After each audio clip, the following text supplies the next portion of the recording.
What's going on, everyone? It's DylanLasagna here. Welcome to another episode of DylanLasagna Live, episode number 14, baby. We are going strong here with this live streams.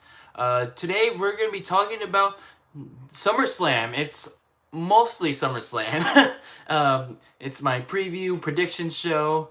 We're also going to be talking about WWE 2K20. Yeah, the first details came out on, what was it, Monday, August 5th. So we're going to be talking a lot about that here on the show. And yeah, let's get right into this live stream. We're going to get right into it right now. So, okay, so here we go. So let's start off with WWE 2K20. The details about the game were finally unveiled this past Monday. I already told one of my friends, if you all remember, aka Unhinged Heel, my friend Sam. He already told him some of the details about how I feel about this game, but I told him just watch this show. But now, yeah, the first details were revealed this past Monday, and I don't know, guys. I don't really know how to feel about this. I really don't know how to feel about this game because the cover star trailer and all the gameplay details seemed kind of sketchy, especially the cover star trailer. It was very underwhelming, and it was so underwhelming that the trailer got leaked the day before. So you know it was so underwhelming, and it was not only underwhelming to where I thought it was gonna be decent to the point that I may want to pick up this game, but WrestleVotes on Twitter promoted this like as if it was gonna be like the NFL 100 commercial where you had where you had a lot of NFL legends like Joe Montana, Jerry Rice, Troy Aikman, and current like NFL players like Odell Beckham Jr., Todd Gurley, Tom Brady, and all those guys in that commercial. He's describing it as if it was gonna be like that, but no, it wasn't like that. Whereas the NFL 100 commercial was all action packed and they're like even the legends were doing something. This one, it was just like absolutely It was like, okay, this is nothing compared to the NFL 100 commercial. I mean, so it was set in this like mansion in New York. I actually found out it was not Hulk Hogan's actual mansion because that would have been stupid as hell to think that. But it was actually in this big place in New York when I saw like a behind the scenes thing on Twitter. And then so you had all these legends like Hulk Hogan, Stone Cold Steve Austin, Ric Flair, Shawn Michaels, and then current wrestlers like Braun Strowman, Sheamus, and you even had the NXT North American Champion Velveteen Dream in that trailer as well. So they're all like having this cocktail party and all that. They're just chatting. Steve Austin asks for like a cold, he asked for like a cold beer or something like that. And then as soon as you know it, Becky Lynch comes crashing down. She comes crashing down the ceiling, the glass ceiling, literally, and like literally invades the party.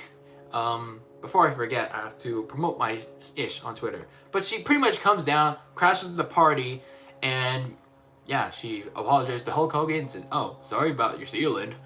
And then here comes Roman Reigns coming in and congratulating the man because I don't know why Roman Reigns was there. Like, at least when we like didn't know until like the final second of the trailer, he was like, "Nice work, man." He was like congratulating Becky's work on breaking the glass ceiling. And then we figured out through a little snippet of gameplay, which doesn't look really that great. It looks a little too similar to last year's game, and let's be real, the graphics took a hit. It really took a hit. So we figure out that Becky Reigns, yeah, that's we're gonna do it. Sorry, Rollins. Becky Lynch and Roman Reigns are on the cover of WWE 2K19. Well deserved. Well deserved. Becky Lynch because well, she's had such a meteoric rise. No matter how I feel about her gimmick right now, yes, it is repetitive, but she was pretty much a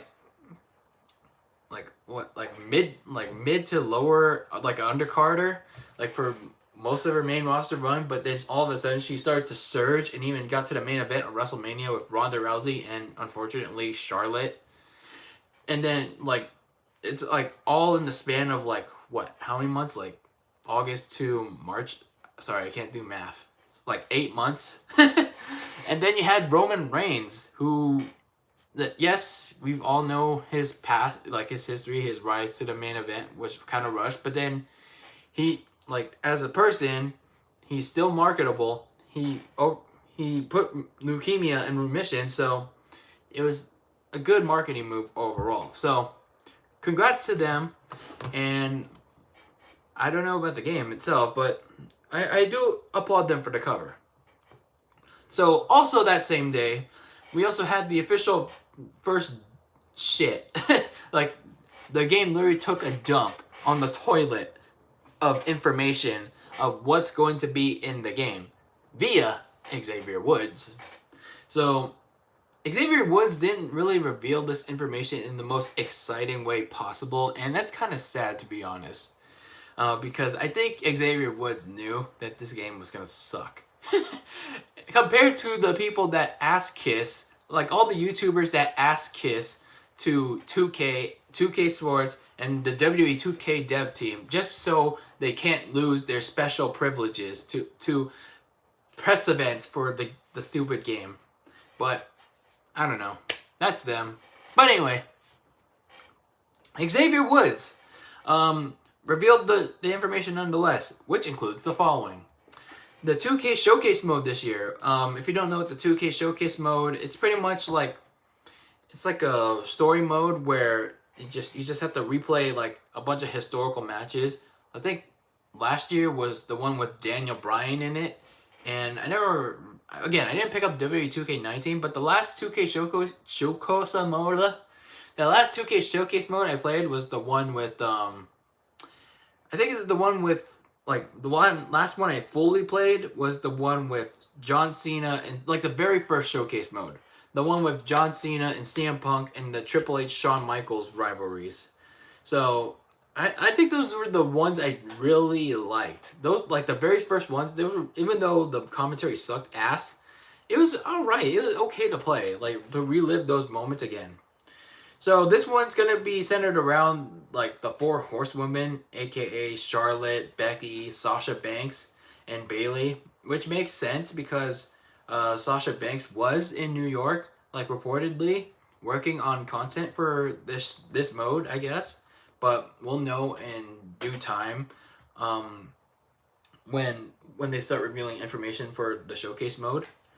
Not only would it be centered on their careers, but on the idea of like the entire women's evolution.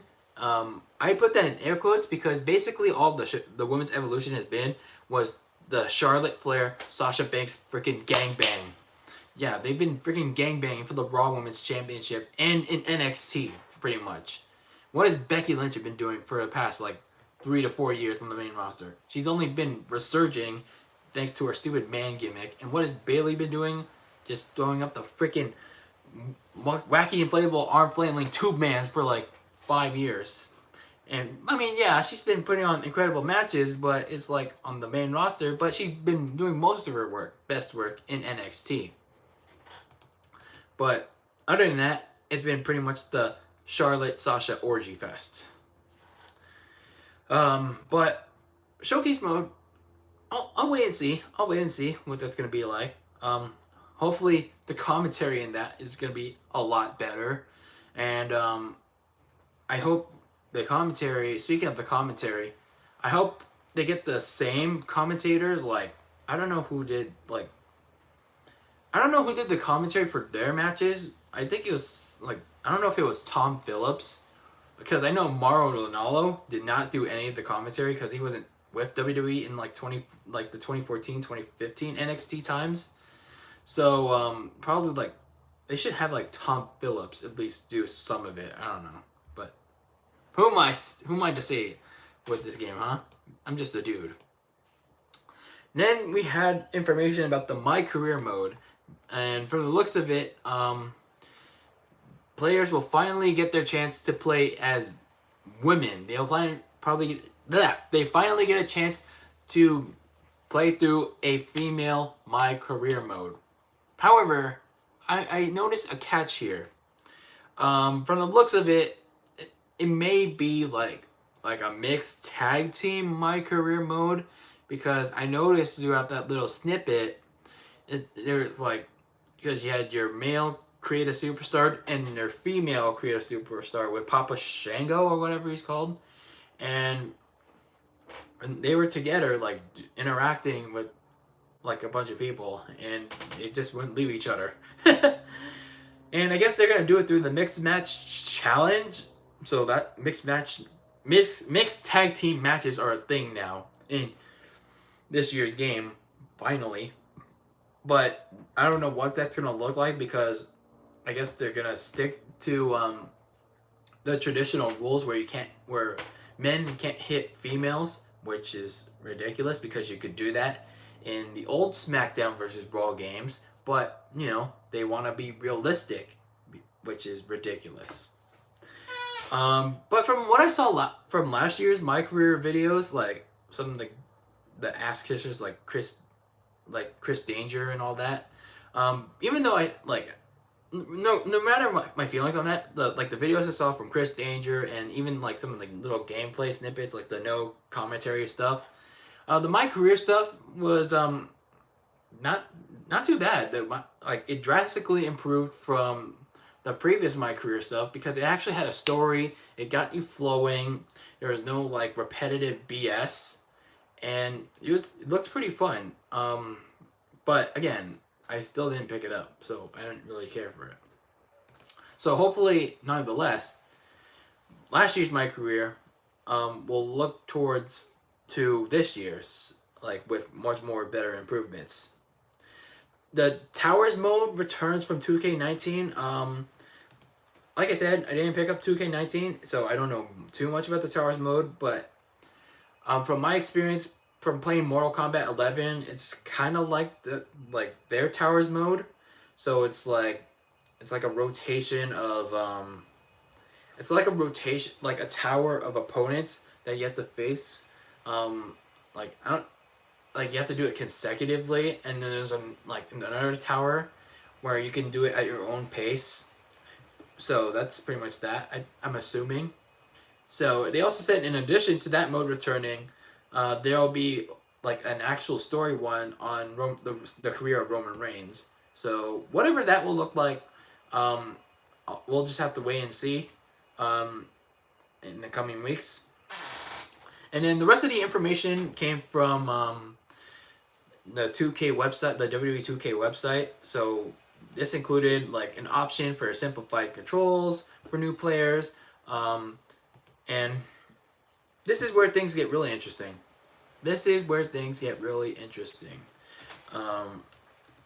And I don't know, guys, if this is gonna really want to get me back into the 2K series. Hold on. Let me get into this first, because I'm getting bombarded right now.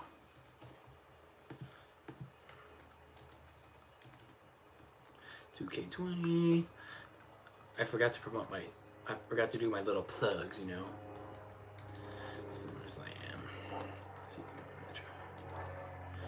I'm pretty much giving away the ending, but whatever. SummerSlam.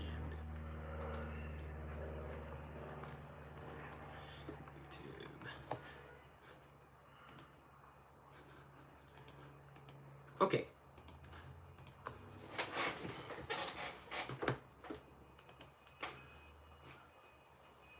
All right. So where was I going with this? Oh yeah. So this is where things got interesting.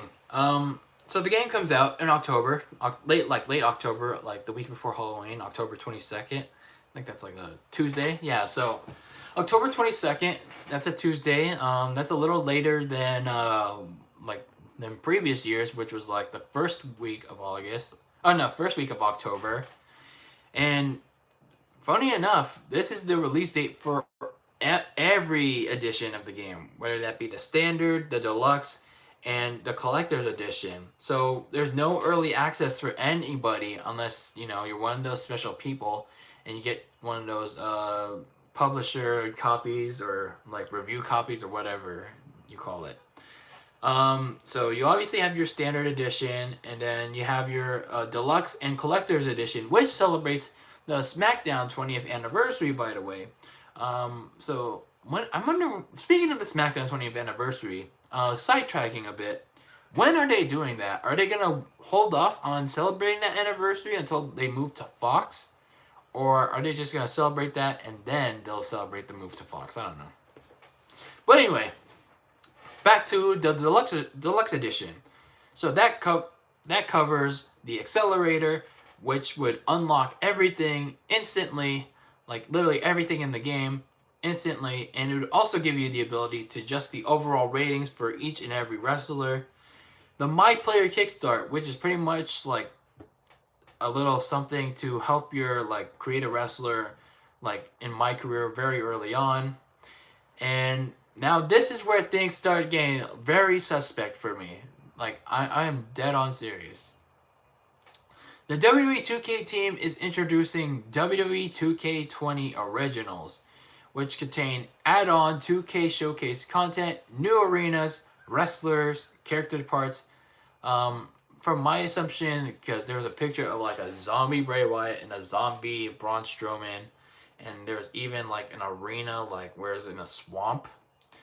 So it's looks like it's gonna be similar to that zombie Triple H from the 2K19 My Career, and there will be a bunch more coming out later. But there was an asterisk that caught my attention. There was like a catch to this. Additional purchases may be required. We don't know what that means yet. So we can only theorize what this means, and I'm going to theorize this right now. Would this be another case of the microtransaction issue that Crash Team Racing Nitro-Fueled is facing, where there would be no like microtransactions in the game initially, but they're gonna add it in after launch. There's no in-game currency like virtual currency, which is what WWE currently uses, but then they might add it in later on as a way to like you can actually purchase this stuff later. Or maybe it's just merely purchasable paid DLC. We will have to see. We can only theorize this right now. So we'll have to wait and see on this. We really do. And let's see what else. So there will also be more digital bonus content, including the return of China.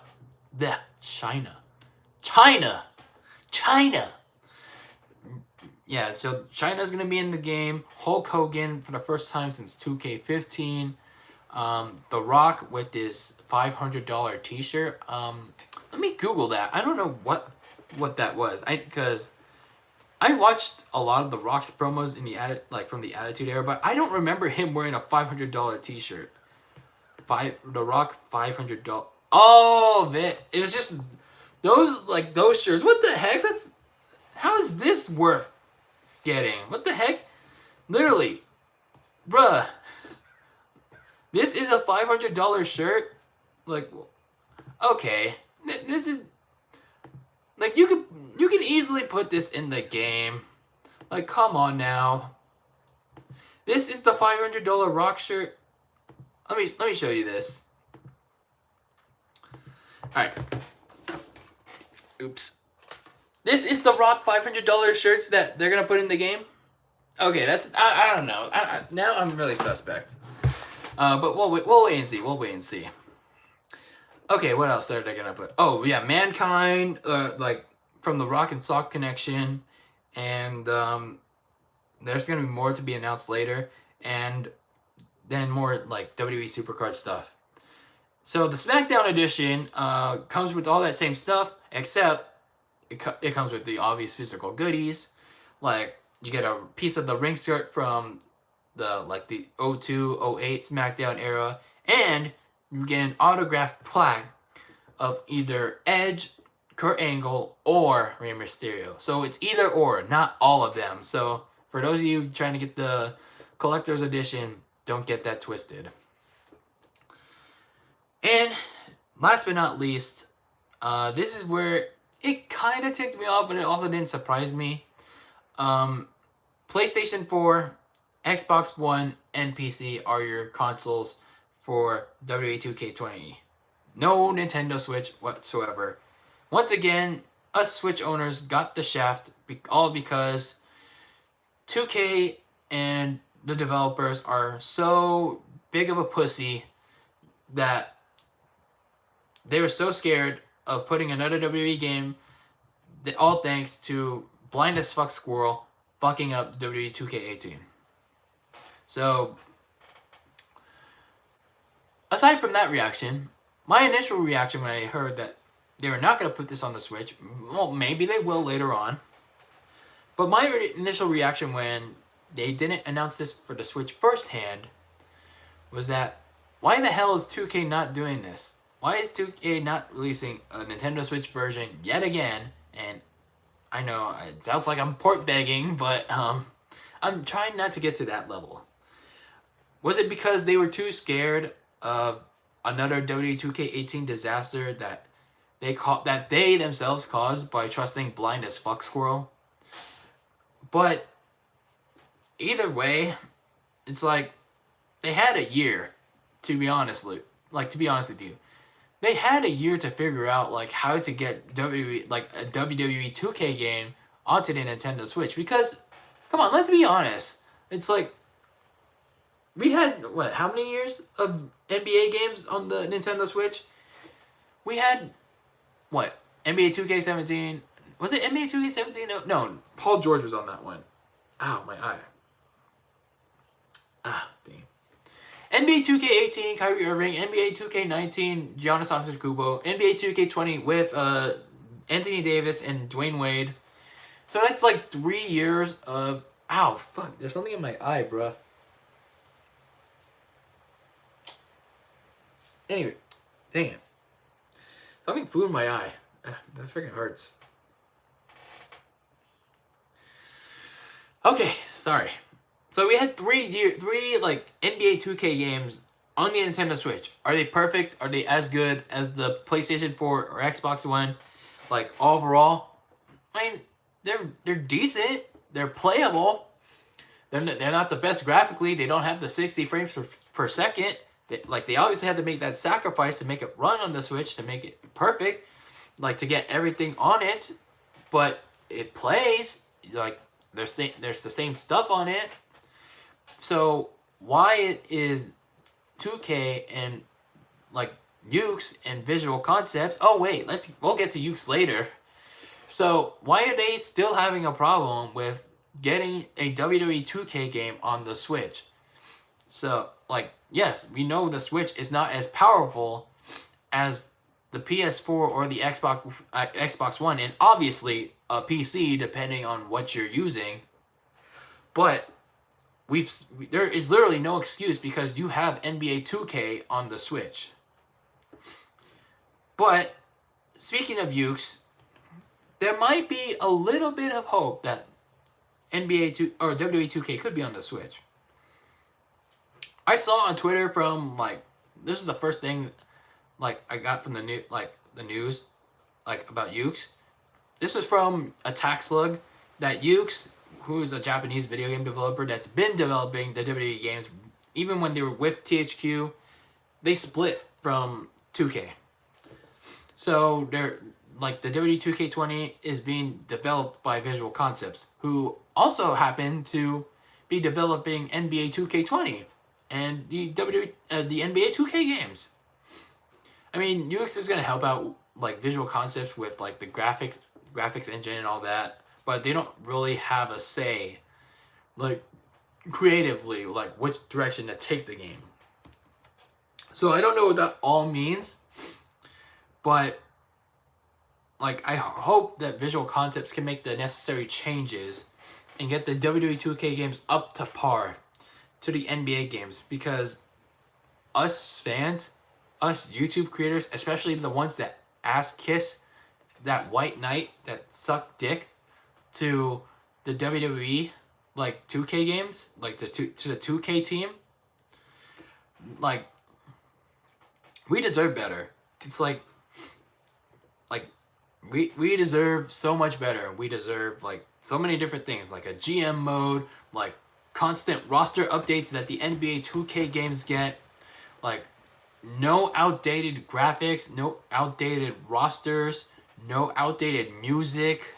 It's like, it's ridiculous. Like, the state that the WWE games is in, yet, like, yes, the NBA games do have microtransactions, which suck, but, like, yet there are so many people out there that still play the game. Not only do I hope that Visual Concepts will drastically improve the game, I also hope that they'll get the WWE 2K games back on the Switch. Like, at least one.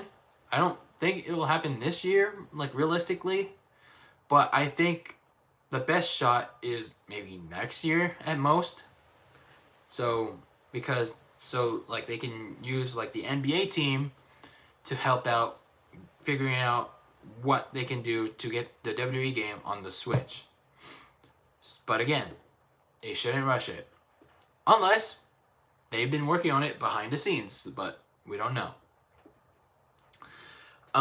As long as fans have a way to play WWE games on the go, but not like the disaster like WWE 2K18 was, I'll be happy. Maybe I'll even pick it up. If there are good features, if there's good gameplay, then I'll pick it up. And if it's also worth playing for, like, more than 3 months, I'll pick it up. But as far as for my overall, like, feelings about the game, oof. I really don't know. I don't feel impressed. I seriously don't feel impressed by the game. It just looks like last year's game. Like, only I can't even see prettier, because like, it has, like, nice lighting, but the face scans, it doesn't look great, to be honest. Like, if you look at the face scans from the Switch version of NBA 2K19, they look miles better than the face scans from WWE 2K20. So, graphic-wise, it's not looking good right now. It's taking not like a really big step back, but like a moderate step back. But at least they're finally giving women a chance to play as women's wrestlers in my career. But where's the details about whether or not gameplay is going to take a big step forward at all? Like, where is that? It's like, that's the big thing that makes me dislike the WWE 2K series since, like, 2K16. That's why I never played, like, 2K17 outside of, like, the one match that I played in that, like, gameplay video, which is really telling of, like, where I stand with the WWE 2K games. It's, like, very boring. It looks slow. It looks boring. Not even Big Head mode can save this, like, series. So pretty much they can add all the modes they want to this game, but at the end of the day, it looks stale. It looks boring. And I would rather play, like, the excessive grind of Crash Team Racing, or even, like, the slog of Xenoblade Chronicles 2. That, by the way, it's a, like, if you want my initial thoughts about Xenoblade Chronicles 2, it's the most disappointing game I bought on the Switch right now. I'm sorry for all of you that love it so much, but it's as boring as WWE 2K20 is looking out to be. I'm sorry.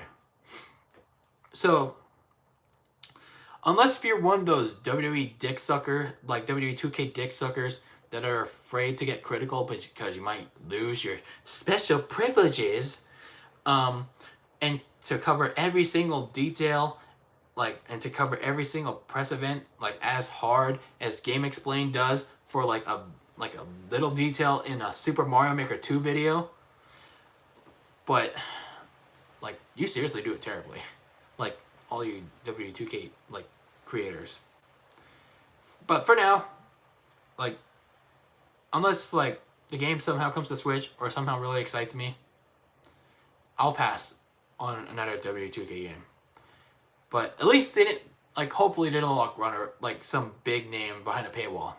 They don't lock a big name behind a paywall. But my message to all you W2K creators covering this news: be truthful. Be truthful. It's you're already truthful. What?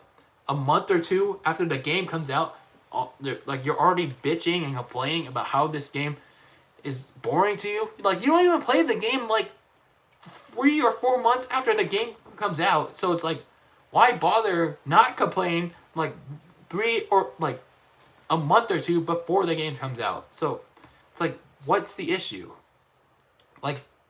Constructively question the game here. Give it some truth. So be honest. Make the developers want to improve. And that's my final verdict on 2K20. And I'm still going to talk about it a little bit when new information comes out, but in an honest manner, because I'm not one of those dick suckers. But that's going to be it for talking about 2K20. But now for the big meat of the conversation for today, and that is WWE Summerslam 2019, baby. Because that is this Sunday, and I honestly don't know what to say, because it looks boring as hell outside of one match, and that is the WWE title match. But before we get to any of those matches, I want to make one guaranteed prediction. This is going to be as big as Charles Barkley's giant ass predictions throughout the 2018-2019 season. There's going to be at least one fan inside of Scotiabank Arena, which is the site for SummerSlam, and no, I'm going to save that. There's going to be at least one fan inside of Scotiabank Arena in Toronto, Canada, inside of Jurassic Park, might I add you. Outside of Jurassic Park, that's going to wear a Kawhi Leonard jersey, which is going to be a LA Clippers jersey. His LA Clippers jersey. You poor Raptors fans, man. You really thought Kawhi was going to stay. I did too, to be honest. I really wanted Kawhi to stay in Toronto, but it was just unfortunate that his plan all along was to go to LA and the Clippers. At least it was the Clippers and not the Lakers.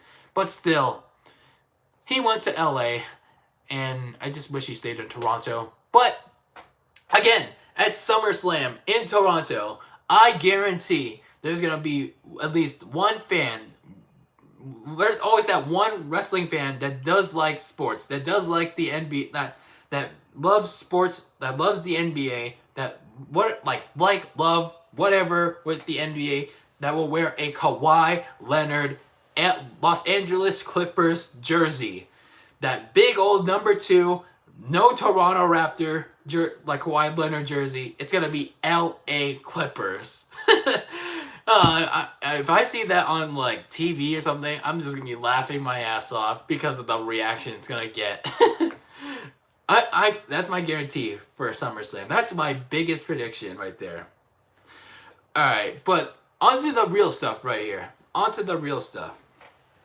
So, pretty much the road to the biggest party of the summer has been pretty shitty. I mean, But that's been the theme for like all the pay-per-views this year. Like the build-up has been pretty crappy.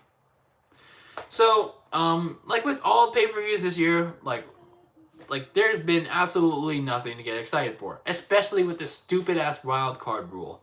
It's like you have like the same repetitive stuff, like it's like pretty much Raw 2 nights a week.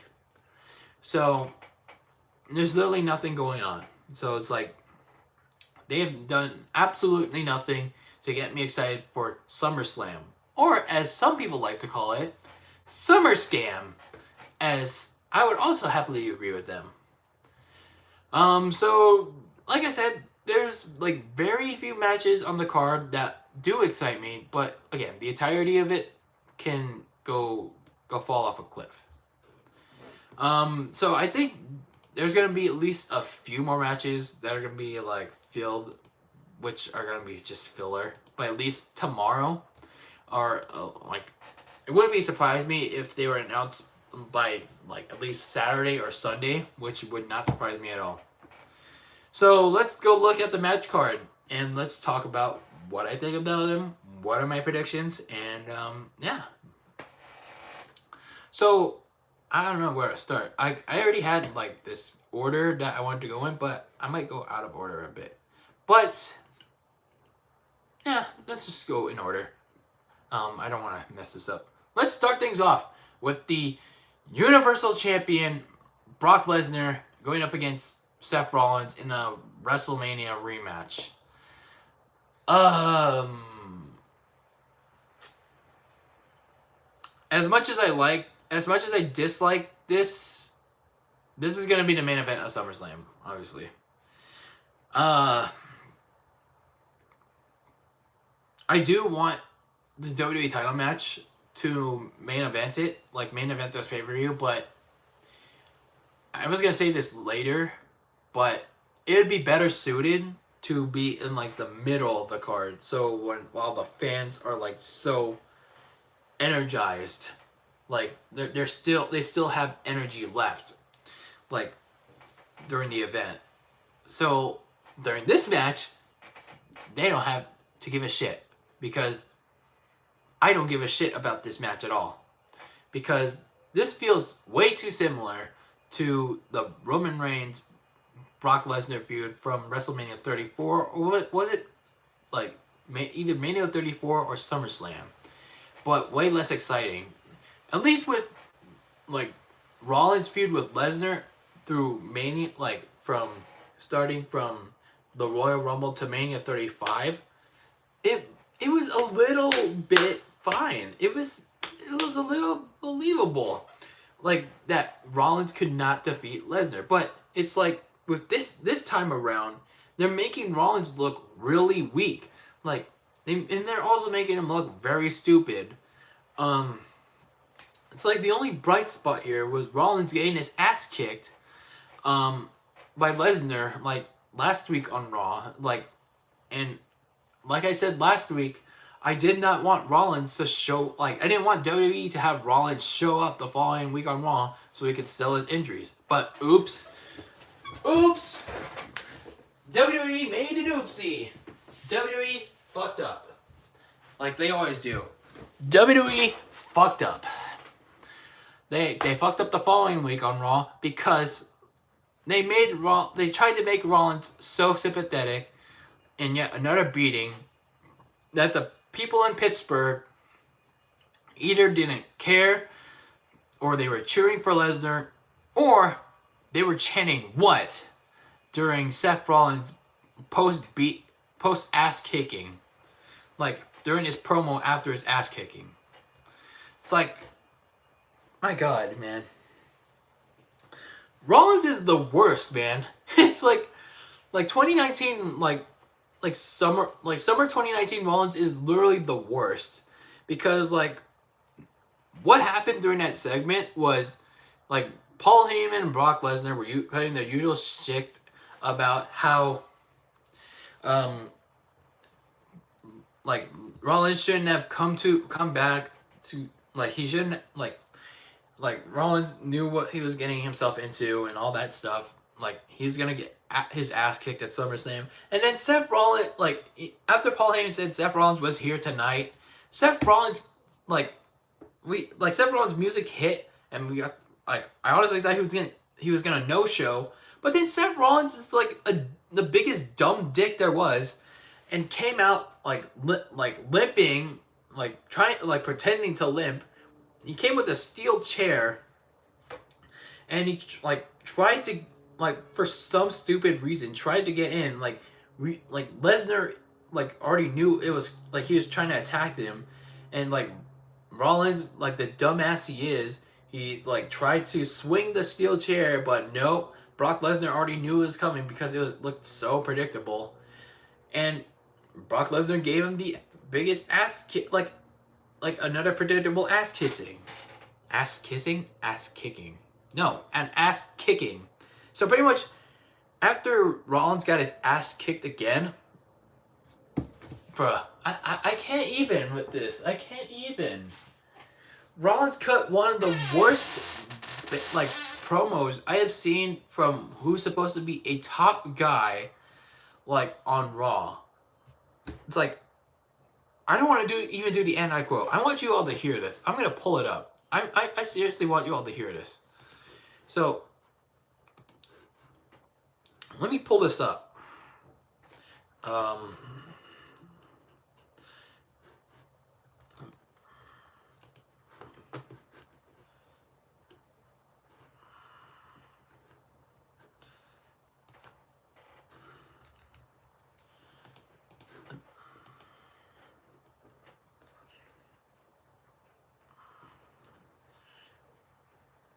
Let me see.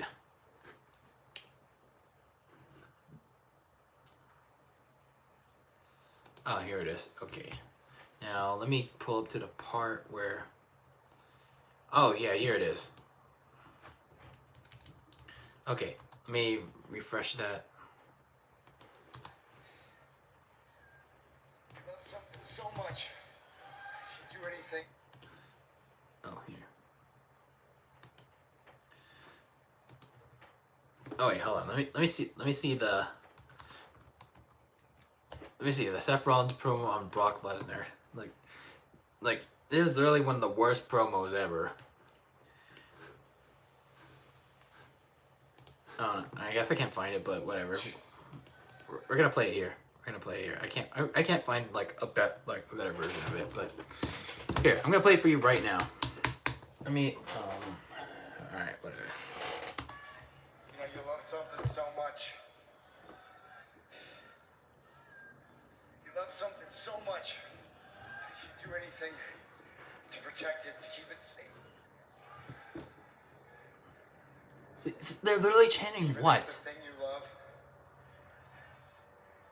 keeps you getting beat to a pulp, inside and out, week after week after week.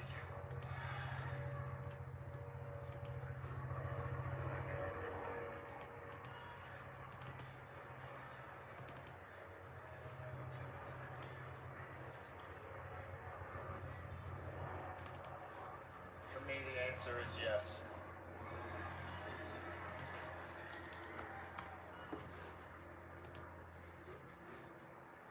This is all I am. Every second of every day. This is all I've ever wanted.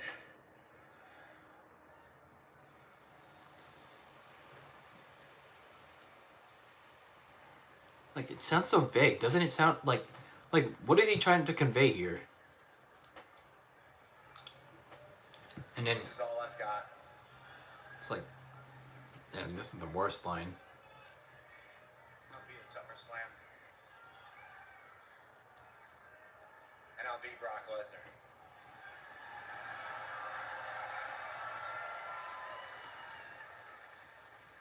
I guarantee it.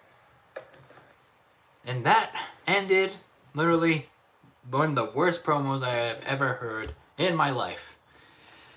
I mean, he's literally got to like Lacey Evans level, like for his promo. Like literally, when you get to Lacey Evans, like like to the level of Lacey Evans promos, you know you've reached rock bottom. Oh my god, man. So literally everything about that promo screams something's going on behind the scenes. Either WWE's Snoop Dogg led crack writing staff is ruining Rollins yet again, or Rollins is not like what The Rock is doing by not turning crap into decency. Or the wild card. Wild card rule. It could be a sign that WWE is slowly but surely trying to bury Seth Rollins. Especially after the so many outspoken critical comments, like against the fans, or just in general, or just being a dick for the past few months. I think either way, as much as I want to see Rollins win back the title at SummerSlam so we can have a regular Universal Champion, like a full-time champion on a regular basis, I wouldn't mind too much if Brock Lesnar retained the Universal title. Let alone, I wouldn't mind seeing Brock Lesnar squash. I wouldn't mind Lesnar completely kicking Seth Rollins' ass the way he did to John Cena at SummerSlam 2014. Because I think what Seth Rollins needs right now, as much as I hate to say it, is to get buried.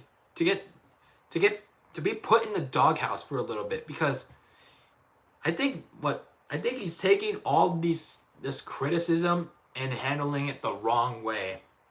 So I think what this is punishment. Like, yes, WWE is trying to make Seth Rollins look cool, but in reality, from my perspective, I think they're just trying to bury his ass. But I don't know. Even if Rollins does win, what benefit other than the title's gonna be there on a regular basis? Rollins' credibility, like his character, is already damaged enough. It's been so damaged that anything that he did, like before Mania, I don't remember it. So if you want my prediction, I'm sorry. I have to go with Brock Lesnar. I think there's some sort of like secret, suspicious, any word that you can describe as like secretive burial coming for Seth Rollins. You may not see it coming, but I think it's like coming very, very gradually and slowly. Burn it down, indeed. So next up, let's talk about Seth Rollins' girlfriend, Becky Lynch, the Raw Women's Champion, going up against Natalya in a submission match. Now, on one hand, I did like the build for this match for like 2 weeks. Yeah, 2 weeks. And then after that, WWE decided to take a big shit on it by letting Natalya talk way too much when WWE knew, or I don't know, they probably don't. They don't know full and well that she lacks the mic skills that Becky Lynch does. And speaking of Becky, they made her look way too soft by having her take the sharpshooter twice, and like making her get her ass kicked by like Alexa Bliss and Nikki Cross after she got victories over both of them. So on the other hand, I don't care about either competitor, especially Becky with her man gimmick, her stale ass repetitive man gimmick since Mania. So why should I care whoever taps out? Yeah, this is a submission match. We know it's going to be the disarmer. We know it's against the sharpshooter. But who cares? Who really cares? Because there was no proper build to like the submission match. Like, it was literally announced out of the blue that this is gonna be a submission match. Yes, Natalya challenged Becky to a submission match at SummerSlam, But did Becky ever accept it like on camera? Like, no, we needed to. There should have been there should have been a build up, but nah. It's like we just had to get it via a random ass Toronto magazine. But I will say that Natalia's probably gonna get that home country pop. Like, people are gonna be cheering for her. Becky's probably gonna get a mixed reaction. I don't know. There's probably gonna be some boos here and there because Becky's been crapping on Canada on Twitter. But then again, it's like Natalia's been playing acting like a heel for like this past week. She's been like she's put Natalia. Natalia put Natalia in the sharpshooter. Natalia put Becky in the sharpshooter during the tag team match with Charlotte and Trish Stratus, but then that got Natalia's team disqualified, and then she pushed Trish Stratus out of frustration, like in anger. We're trying to stop her. Then she, during her match with Ember Moon on SmackDown, she like got both herself and Ember like counted out because Natalia was being a stupid head, like for locking the sharpshooter like outside on Ember Moon, making Ember Moon also weak in the process because of her own match with Bayley at SummerSlam.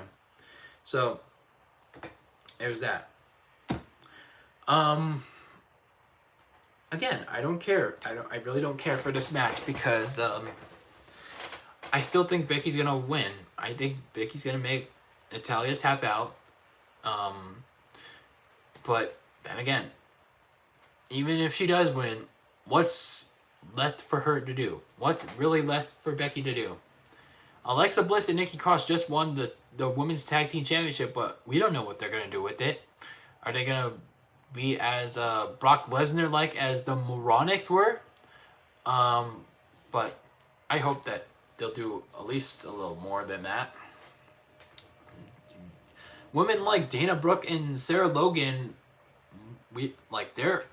they're on the road, but they don't do jack shit other than like Dana Brooke serving as the commercial break filler for like promos and stuff because Vince doesn't want to have wrestling during commercial breaks.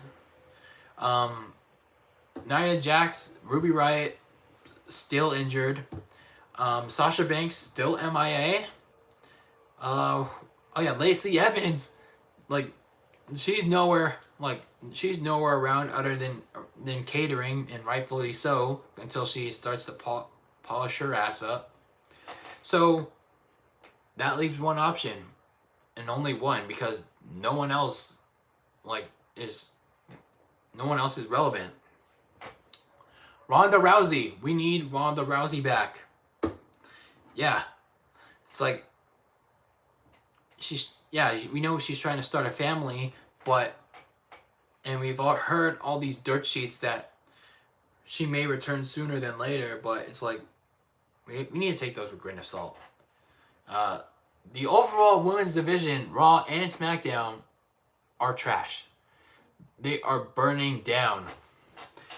Everyone below Becky, Charlotte, and to a degree Bayley are irrelevant because the Snoop Dogg smoke weed every day writing team that you call WWE Creative have no clue how to advance the women's evolution.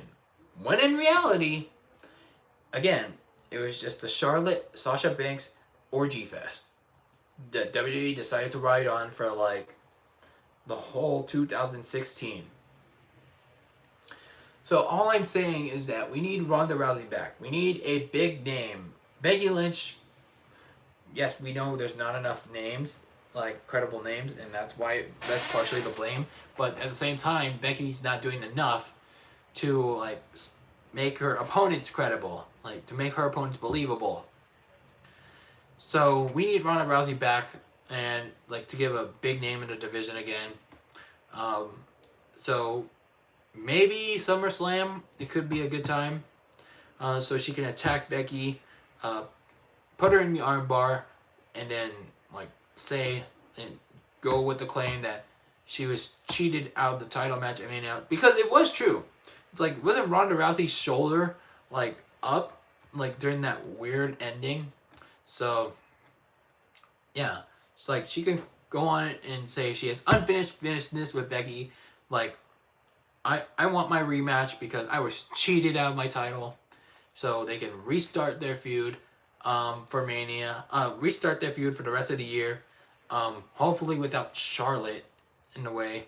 So Becky will beat Natalia, and I just want Ronda Rousey back because the damn women's division needs it. So let's talk about the SmackDown Women's Championship, shall we? Bayley and Ember Moon. The crack writing team, man. Like, we're gonna get our ass on this, like, this Snoop Dogg-led, creative. They booked both Bayley and Ember Moon, like horse cheeks. It's, like, to the point where any excitement I had for this match was completely thrown out the window. It's like, like, after Money in the Bank, Bayley was all, like, aggressive. She was on, like, this, like, not really, like, a heel mean streak, but she was, like, she wasn't as, like, that pushover. She wasn't, like, that big old huggable person that she once was. She was, like, she has some fire in her, you know? But during this feud with Ember Moon, she's been like, okay, whatever. She's like, nobody, like, it's like nobody cares for her, and I don't care for her. Like, still. And then not only that, it's like Ember Moon has been taking L's lately. Like, they're doing nothing to make Ember Moon a credible challenger. They don't even cut a promo as to, like, make it, like, as to why Ember Moon should be challenging for the SmackDown Women's Championship. Other than, oh, Bayley gave her an opportunity.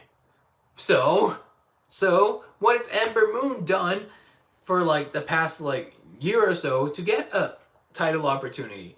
She's been sitting and catering because WWE doesn't know what to do with her. Like with the rest of the women's division, not named Charlotte, Becky, Bayley, and unfortunately, Alexa Bliss.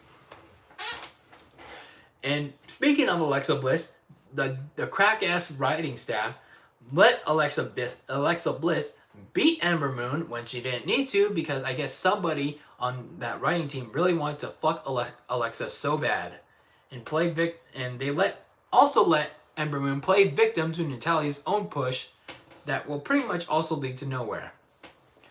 But again, what about Bayley? She's also cooled off.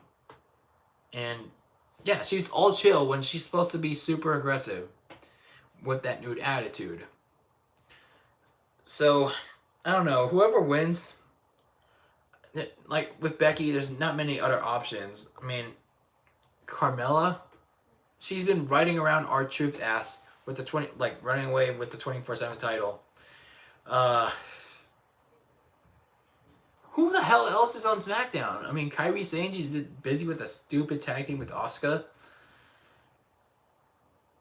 I mean, like, there's no one real, like, can you really call up Io Shirai when the NXT Women's Division, like, I don't know who else it has. It has Candice LeRae and Shayna Baszler, but there's not really much else. So, I don't know. The women's division is pretty weak, so I'll just pick Bayley. The WWE Championship. Now, I can finally get excited for one match. And I think this is going to be the only match I'm excited for. Because this is a match that actually has some story to it, ladies and gentlemen. And again, as I said, this match deserves to be the main event, the headliner of SummerSlam.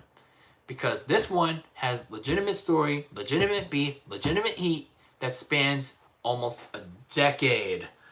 Because Randy Orton and Kofi Kingston, to this point, have been doing a great job of selling this feud, bringing up their past and their hatred of one another. I mean, obviously, we don't know if they hate each other in real life, but I guess Randy Orton kind of does because of Kofi Kingston's botch in 2010. But more on that later. So, I guess we can get to it now because Randy Orton keeps bringing up that stupid incident from Raw in 2010 when Kofi Kingston botched the RKO spot. And that's why Randy Orton kept saying stupid even after he won the match. But that's good storytelling because you have to bring up the past.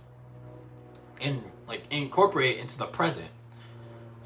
So another good element was how Randy was rightfully telling Kofi that he wouldn't be in the spot that he is now as WWE Champion, or even have that WrestleMania moment beating Daniel Bryan, because he injured Mustafa Ali before the Elimination Chamber, like leading Kofi to replace him. And yeah, imagine like the WWE right now, like where we're at right now, when a couple months earlier, what if Ali didn't get injured, and what if he was in the final? What if he was in the final two with Daniel Bryan? What if he was in that spot where Kofi was at Mania? What if he won the WWE Championship against Daniel Bryan? Man, that's some crazy stuff to think about. So I said that I said here on my notes that this should be 100% without a doubt the main event of SummerSlam. But like I said many times throughout this live stream, this will not be, because it shouldn't be, because again it won't be, because I think WWE wants to place it, will rightfully place it in the middle of the card where the crowd is really hot, where the crowd will still get really excited about this match. Someone I watched brought up the show length of SummerSlam and rightfully questioned whether or not it was a really good idea to put Randy Orton and Kofi Kingston in the last match of the show when the crowd could be dead out of it, which SummerSlam will obviously be a 6 hours plus show. And I agreed with them. So this match needs to place somewhere in the middle where the crowd is still fired up. And I think this is going to be a really good match. It could be match of the night, in my opinion, if Kofi and Orton could deliver. Now, as for predictions can go, I really want Kofi to retain. But knowing WWE, it could be like a coin flip. Because WWE's SmackDown is moving to Fox in October, and maybe they all want a big name as WWE Champion.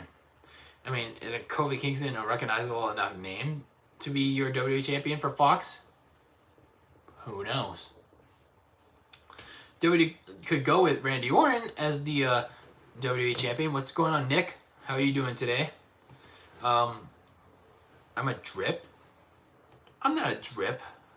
But I'll say hi to you anyway. Oh, Nick Kraft.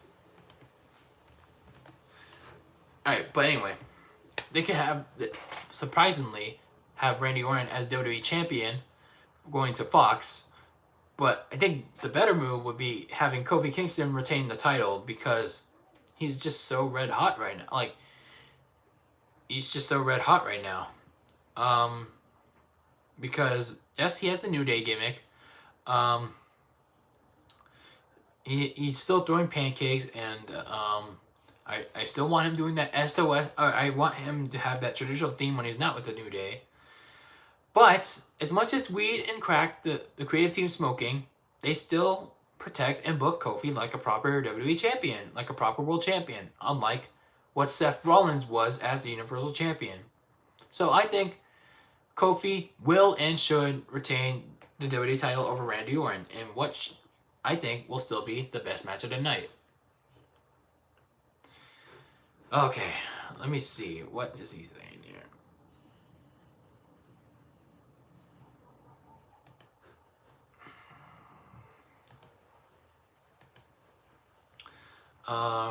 I am not gonna put that on there.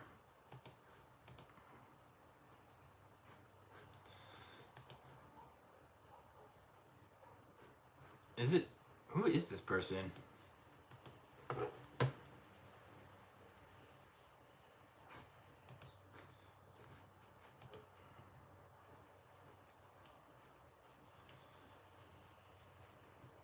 Okay. Shout. Alright, Fat Nick. Okay. I'm trying to check the live chat right now. I'm trying to hide these messages. Okay. Drip is like Gucci, Supreme, Ralph Lauren. Ugh. I don't like any of those brands. Ew. That's really gross. Like, especially Supreme. It's like, it's so lame. But anyway, back to the predictions. Kevin Owens and Shane McMahon with the stipulation of Kevin Owens quitting WWE if he loses match. Now, the only reason I'm interested in this match is to see if WWE, Eric Bischoff, and the rest of the SmackDown creative team is going to truly phase out Shane McMahon, or as I like to call, Shane old crap, like off of WWE TV completely. So, I like Kevin Owens as a face. He's serviceable.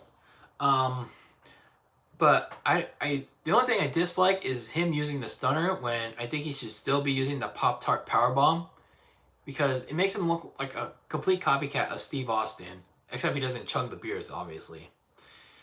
And in regards to Shane McMahon, he needs to go away, obviously. And what was I gonna say? So WWE is pretty much using Kevin Owens to vent mine and many friends' frustration about Shane McMahon taking TV time away from wrestlers that deserve it. But to be honest, like, they can go about it in a way that doesn't involve Kevin Owens copying, pasting Steve Austin, or let alone CM Punk. But nonetheless, I really hope Kevin Owens beats the living hell out of Shane McMahon. Even though there's probably going to be interference from like Drew McIntyre and Elias. And it's good that Shane got the upper hand on Kevin Owens on Tuesday on SmackDown, because we can't always have Kevin Owens be like dominating Shane at SummerSlam, because it'll just be an indication that, oh, Shane's going to win. But Owens needs to beat Shane so he can finally be off of WWE TV. Alright, and then we have Finn Balor going up against The Fiend, Bray Wyatt. A revamped Bray Wyatt. Oh my gosh. Is this Nick dude spamming me?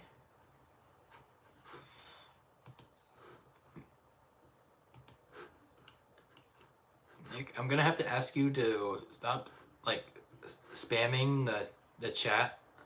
Yes, I know there's only 2 of us right now, but you need to stop spamming the chat. So we got Finn Balor going up against the Fiend, Bray Wyatt. And I really like what they're doing with Bray Wyatt's gimmick. And they're like, I guess WWE's allowing Bray Wyatt to have some freedom with it. So like they're like have him as like this dark fiend like of him, and they have him as this like very like creepy, friendly, like yet seemingly friendly. Like I use friendly in air quotes because it's also creepy version of him as the host of the Firefly Funhouse, because it works really well. So I really want it to succeed, like his new gimmick to succeed, but I also want to hold off on that optimism until WWE can book Wyatt to be a completely dominant like threat in WWE. And they should start that at SummerSlam by having him destroy Finn Balor. I mean, yeah, why not start there? Because Finn Balor is taking time off after the event, so why not have Bray Wyatt beat him down as bad as, again, when Brock Lesnar beat up John Cena in 2014. Plus, it would give Wyatt some more legitimacy, like, to his new gimmick, after already getting some by attacking legends like Mick Foley, who passed on the mandible claw to him, and Kurt Angle, and he also attacked Kurt Angle this Monday on Raw. So I think Bray Wyatt needs to squash. Okay, I am putting him on timeout.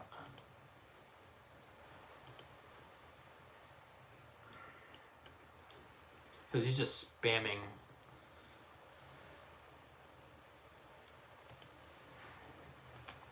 he's just starting to spam my.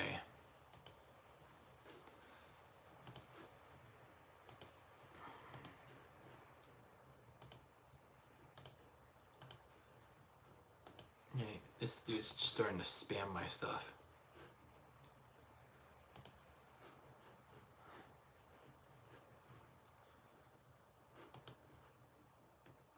How long is 300 seconds? Because this dude's just starting to spam me.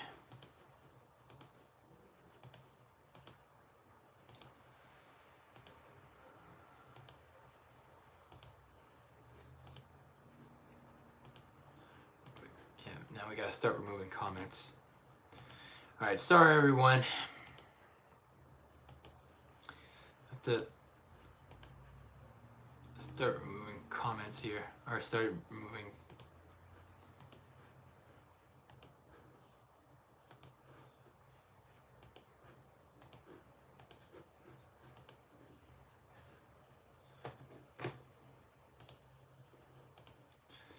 It's like, if he's gonna spam me again, then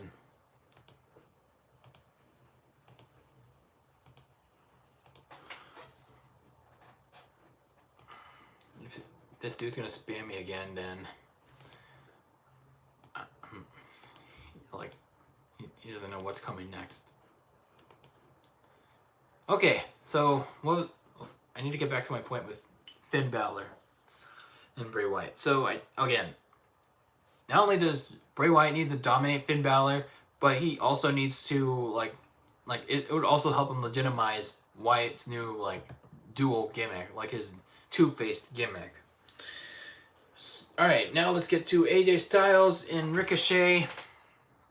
I again don't really care too much about this match, because to be honest, these two have faced off before about like what 2-3 times now, and they face each other like on a weekly basis in like tag team matches. So it's like the last 2 times it pretty much ended the same way. Like the last 2 times they faced off one-on-one, it pretty much ended the same way. The OC or whatever they're called now, like they come out, Luke Gallows, Carl Anderson come out, they interfere, cost Ricochet the match, the end. So it's like, I honestly don't know what to I honestly don't know what's gonna happen this time. Like, if Ricochet loses again to Styles, is Styles gonna actually put over Ricochet to give him a run, like a proper run with the title? I don't know. I just don't really care like that much. It's like they're not really like, other than making like the OC more dominant than their first run together, I just don't really see like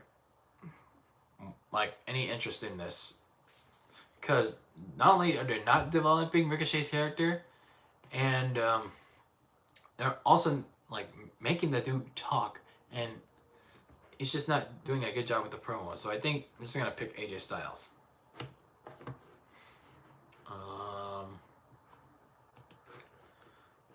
Okay, hopefully this dude's still on.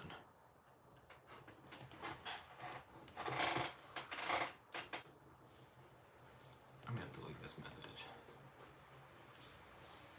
Okay, so let's get back to the chat. So Goldberg, Dolph Ziggler. This is gonna be a squash match, ladies and gentlemen.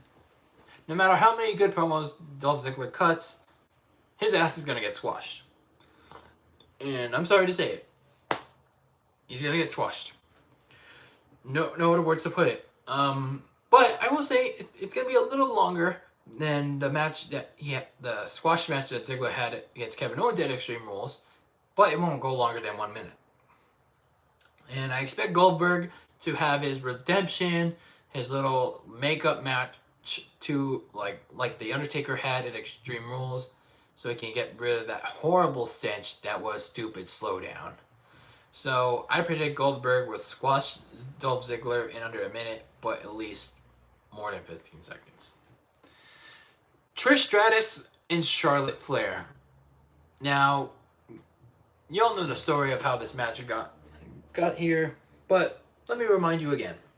So Charlotte got all salty that she didn't have a match at SummerSlam because it was like 2 weeks ago where she got fruit rolled up by Ember Moon, and that got hit with the Eclipse from her after the match.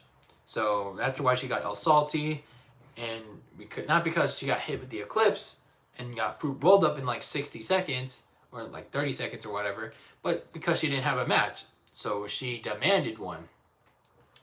And at that time, like that week, I was scared because I thought they were going to add her to the triple threat, or add her to the SmackDown Women's title match between Bayley and Ember Moon, which would have made it a triple threat. But that would have been completely unnecessary. So, thankfully they didn't do that. But at the same time, oh, this is dude back again. He's back again. Yes, he's back again, man.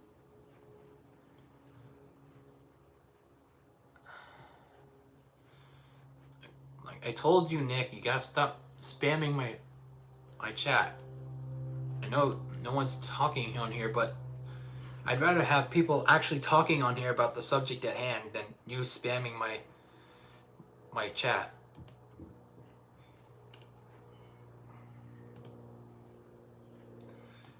Like, don't make it worse. Like, if you're gonna keep spamming, don't make it worse.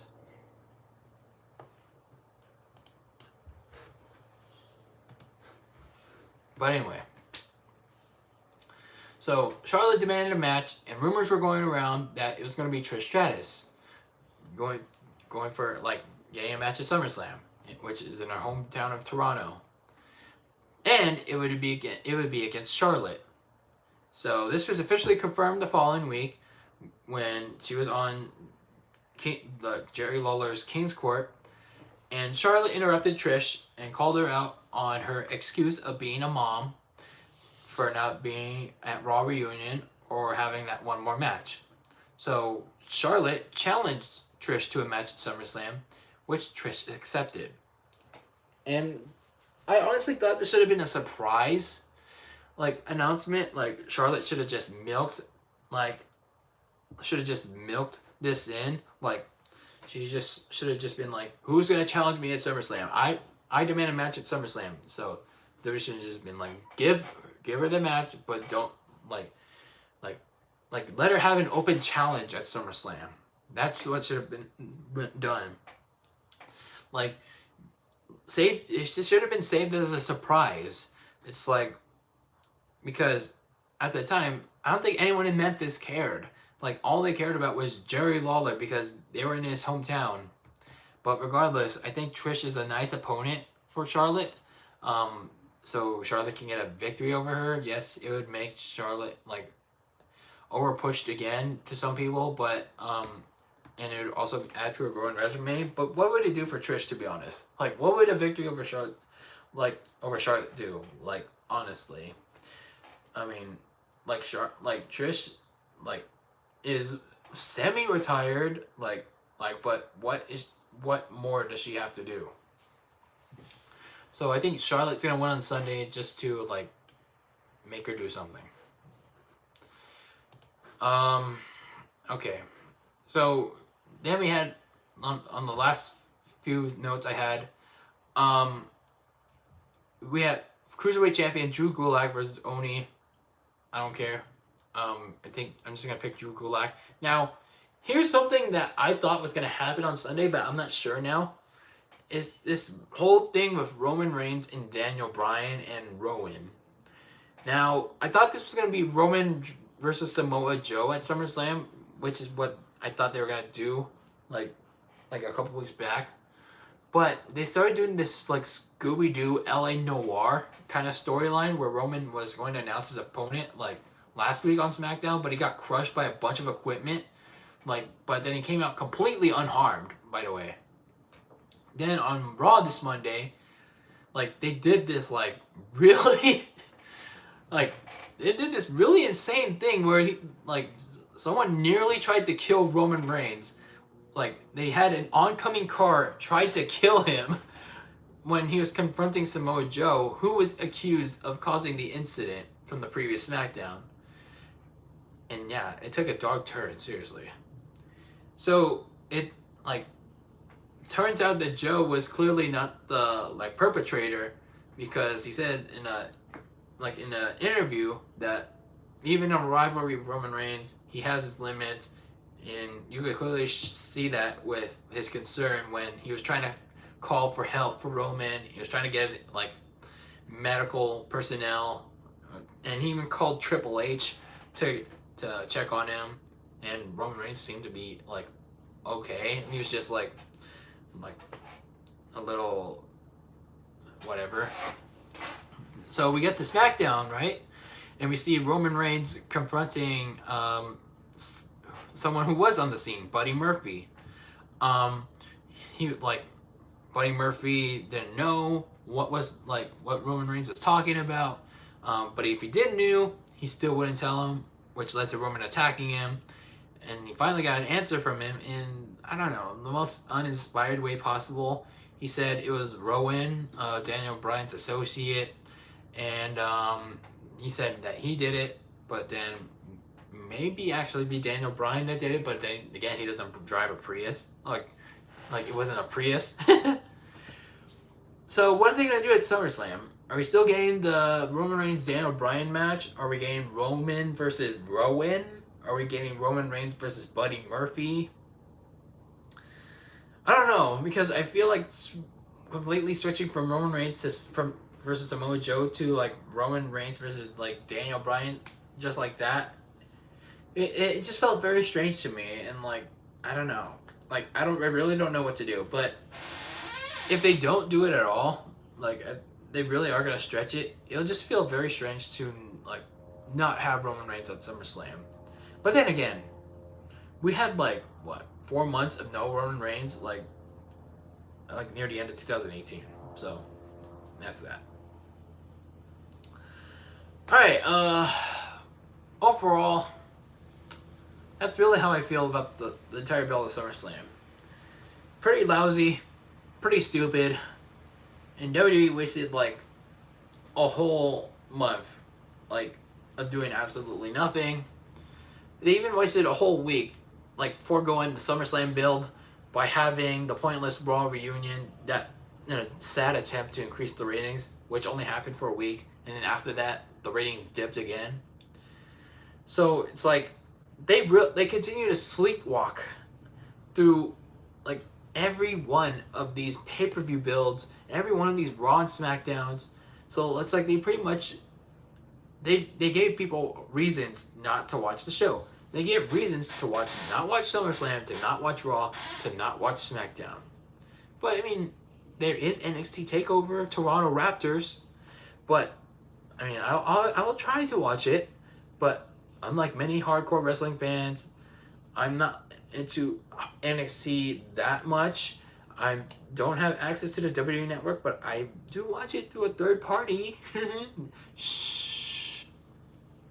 So I'm mostly focused into SummerSlam, what's going to happen at SummerSlam, but unfortunately, we're going to have to sit through 5 to 6 hours of mostly boredom at SummerSlam someday. I mean, there is the WWE title match, but other than that, it's pretty much like all boredom from there. They did cut off like 2 matches from the card, like the women's, like the supposed fatal 4-way women's tag team title matches that was supposed to happen, and Sami Zayn and Aleister Black, because especially Sami Zayn versus Aleister Black, because Vince got so pissed at the SmackDown crack writing team that he tore up the script reportedly. Yeah, that's how, like, we thought Eric Bischoff and Paul Heyman were supposed to be the saviors for WWE creatively, but Vince is still doing the same shit that he was like when they weren't there by tearing up scripts. Yeah, nothing's changed, people. Nothing has changed.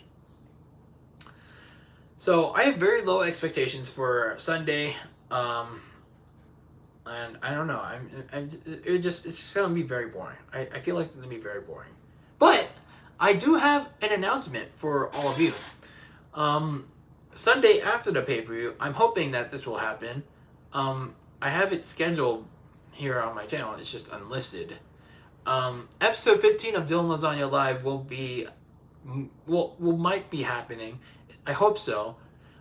It's currently scheduled for after the pay-per-view, like after SummerSlam. So what we're gonna be doing is just reacting to almost everything that happened. Obviously, there's gonna be stuff that I leave out because I don't care for it. There's probably something that I don't care for. That's why I don't react to it or say something about it. So we're gonna be doing episode 15 of DylanLasagna Live is gonna be coming early this Sunday. Hopefully, if not, then you probably won't see anything. But hopefully, episode 15 of DylanLasagna Live is gonna be this Sunday.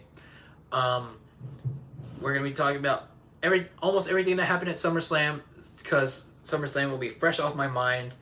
We'll do a little recap of the show, and yeah, that's gonna do it for episode 14 of DylanLasagna Live. Make sure you dislike the video, leave a comment if you're watching the replay.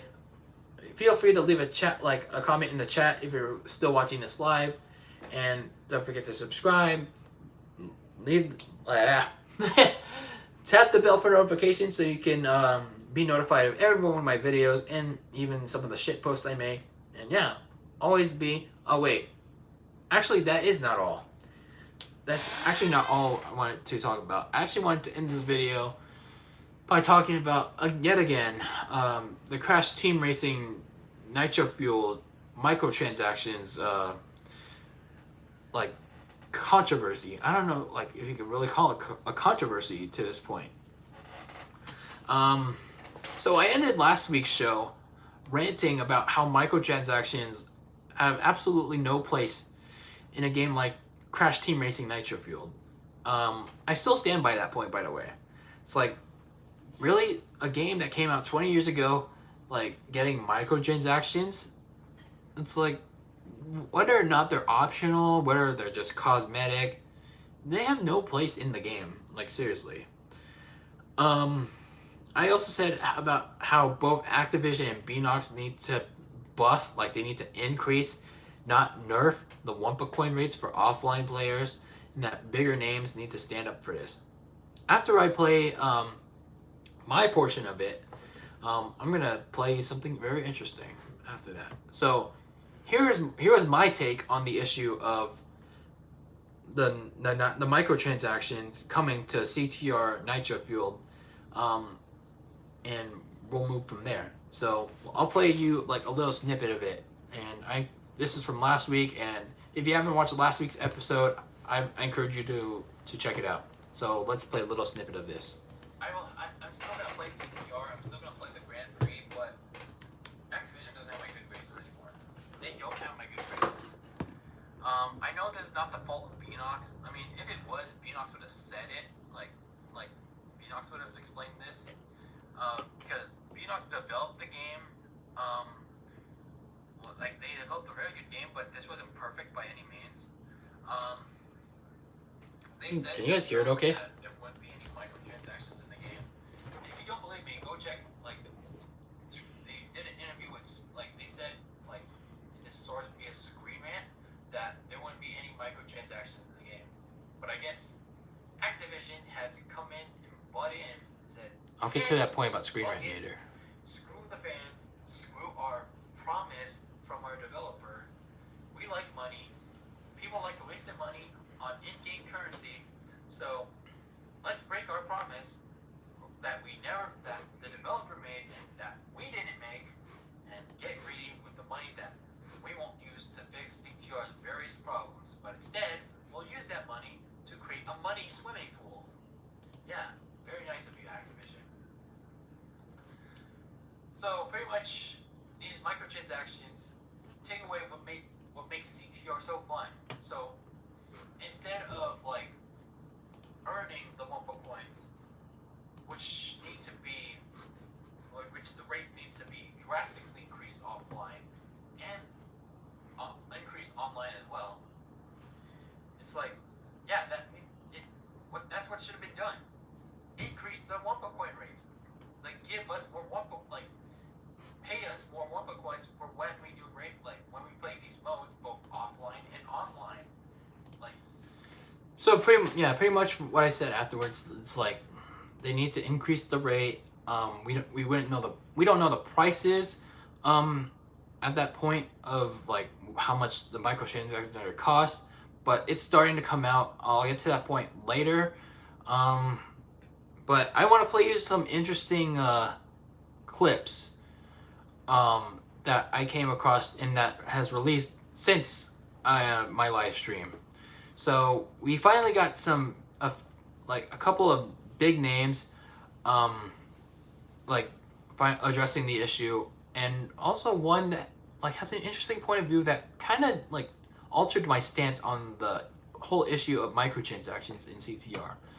So let me play you like a couple of snippets of those clips. So we're gonna start with one by a user named Catacurus. He's a big fan of obviously Crash Bandicoot, like I am. So we're gonna play a snippet of this. So here we go. When the first Grand Prix was announced, which meant new characters were going to come out, new tracks were going to come out, it was going to be a seasonal kind of thing, and there were going to be seasonal challenges based on these new, like, limited edition tracks and characters and blah, blah, blah. When that first one dropped not too long ago, I thought it was a fantastic idea, not only to get you more coins for the pit stop shop, to unlock all the other stuff you might have missed, but also, well, it extends the life of the game, it keeps people coming back, it gives people more of a reason to play online, and you unlocked more things now with what they call Nitro points. And the Nitro points, you basically you have a load of challenges which are in a sense kind of like a free-to-play game model, if I can explain it any simpler way. And what you do with these challenges I'm gonna try to find the microtransaction prices for points thing, and then as your meter goes up the levels, you unlock a new character, a new skin, a new something like that. And the thing is that when there's three different tiers. There was bronze, silver, and gold. When you were doing the bronze tier, which was the major tier to get the exclusive character for that particular season, the grind was barely anything at all. I wouldn't even say it was a grind. It was just a fun little challenge to do all of the little daily challenges, weekly challenges, theme challenges that the game had updated every so often, however often it needed to. And then once you got the bronze tier, you're done. It didn't take that long at all. The silver tier and the gold tier was just that extra level for people who played the game religiously and all the time like I did, and you just got more bonuses for it. It didn't add to your character roster or anything like that. The bronze tier did, but everything else after that was just kind of like, hey, if you want to keep going, good on you. And I thought that system was fine, as it was. I really did. And now that they've announced that they're going to just give people a choice to throw money at it, why? And before I go into all of my personal feelings about why this is particularly egregious, I want to just say one thing first. This isn't Crash's fault, so if anyone's angry about this, do not go to the Crash Bandicoot Twitter or anything and harass anybody. Well, don't harass anyone anyway. Yeah. Nothing's worth harassing people over. But this is not Crash Bandicoot's fault. This is an Activision thing. And it makes me a little bit sick. And it makes me sick because I can't stress enough how disappointed I am. I know I should have probably seen something like this coming. It's Activision, and the way that the store was laid out and everything. But I think I was in my right mind to think that when the Grand Prix was introduced in Crash Team Racing Nitro-Fueled, and, well, not even that, but the pit stop store, just in general, the way it was laid out, kind of like a free-to-play mobile, like, you know, Fortnite kind of looking thing, the way that it was all structured, I thought that that was that game's way of saying, hey, look, you can have a system like this, you can have a storefront like this, and have no money involved whatsoever. Kind of like a middle finger to everyone else that tries to shoehorn tiny extra bits of cash out of their players in a game you've already spent a lot of money on. So I gave them the benefit of the doubt. I didn't think anything would come to it. I didn't think that it was actually planting the seeds of something that could be monetized. Wasn't I naive? Wasn't I naive? Not to mention, this news has specifically conveniently dropped after the first Grand Prix ended and the second Grand Prix has begun, which means that after some people maybe struggled unlocking some of the stuff in the first Grand Prix, or they felt like it took a little bit too long to get the really, really, really fancy skins and everything, oh, now they've decided on the second one to give players a helping hand. You know, if you just cough up a little bit, sneaky little tossers. And I know that this isn't the first time Activision have done something similar to this. Activision are not a very good company, all things considered, they've ever been. They bring back the Spyro trilogy, make them as... So I want to bring up a good point that he made about this bundle that you could purchase in the if you play CTR. So it's the weird something called the Weird Science bundle.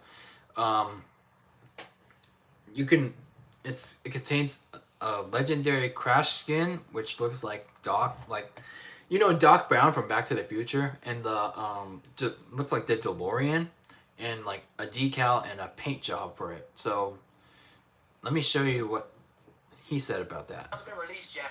All the prices seem to be the same as they were before this news came out. Okay, actually, no, I take that back. How is anybody supposed to realistically save up this many coins for a tiny amount of customization option? For context, that price that he's bashing on, it's 9,900 coins for a skin, decal, a paint job, and a hovercraft. Where does the math add up? So let's pause that for a bit.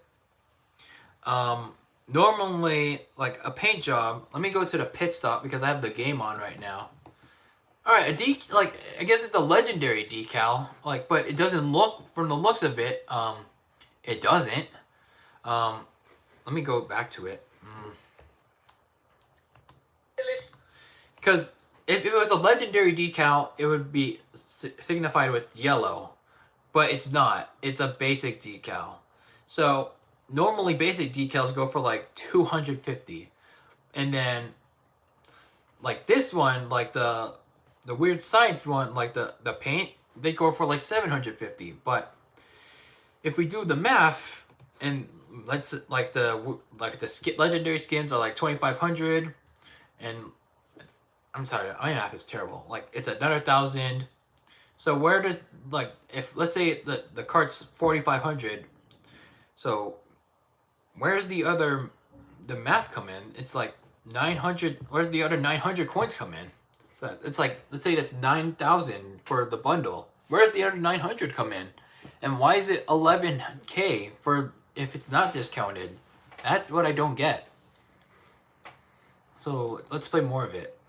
Save up this many coins for a tiny amount of customization options. This is thousands above anything that the last Grand Prix costed with this kind of pack. So if this single costume and cart pack is costing this much after they've announced the news of microtransactions, does that mean they're going to change the price of everything, make everything more expensive? Because the game was originally built to be doable without needing to spend money. But if this is in the game already at this point, then that's just going to convince people that they'll never be able to unlock it unless they spend the money. It just keeps getting worse. Are they going to change the entire ecosystem of the game's reward system? This is why I'm making such a big issue out of this, because after I positively reviewed one of my favorite remakes / kart races of all time when Nitro-Fueled first released, I praised the reward system and the Wumpa coins and everything for being balanced, for being doable. But that was at the time, and now there's a chance they can just completely rebuild the way the game was structured. If this was all in the game at the very beginning, I would have been critical. Loads of people would have been critical. We would have criticised the microtransactions and criticised the game for having nearly impossible to unlock rewards. But the fact that they did this practically perfectly to begin with and now might just completely change everything, now they've got all the good reviews and everything, oh, come on, fuck them. It's not... And that's the problem with this, like with the microtransactions. It's like they did this after the review, like all the positive reviews came out.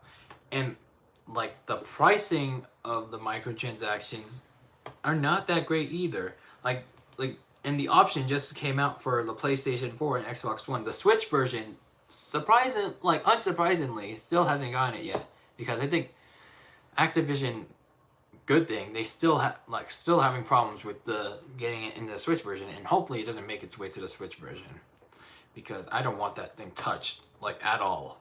That's like microtransactions can go fuck themselves. But anyway, it's like I need to find the pricing for this.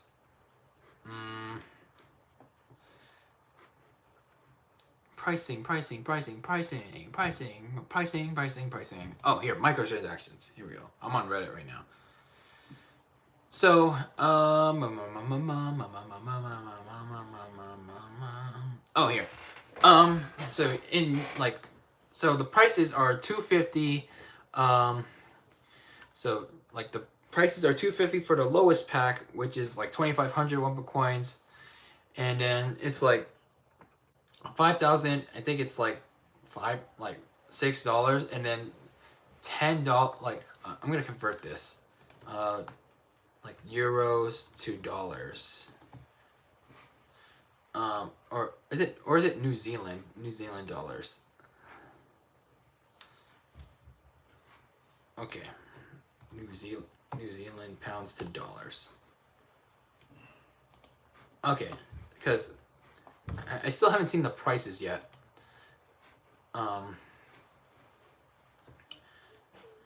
me see. 249.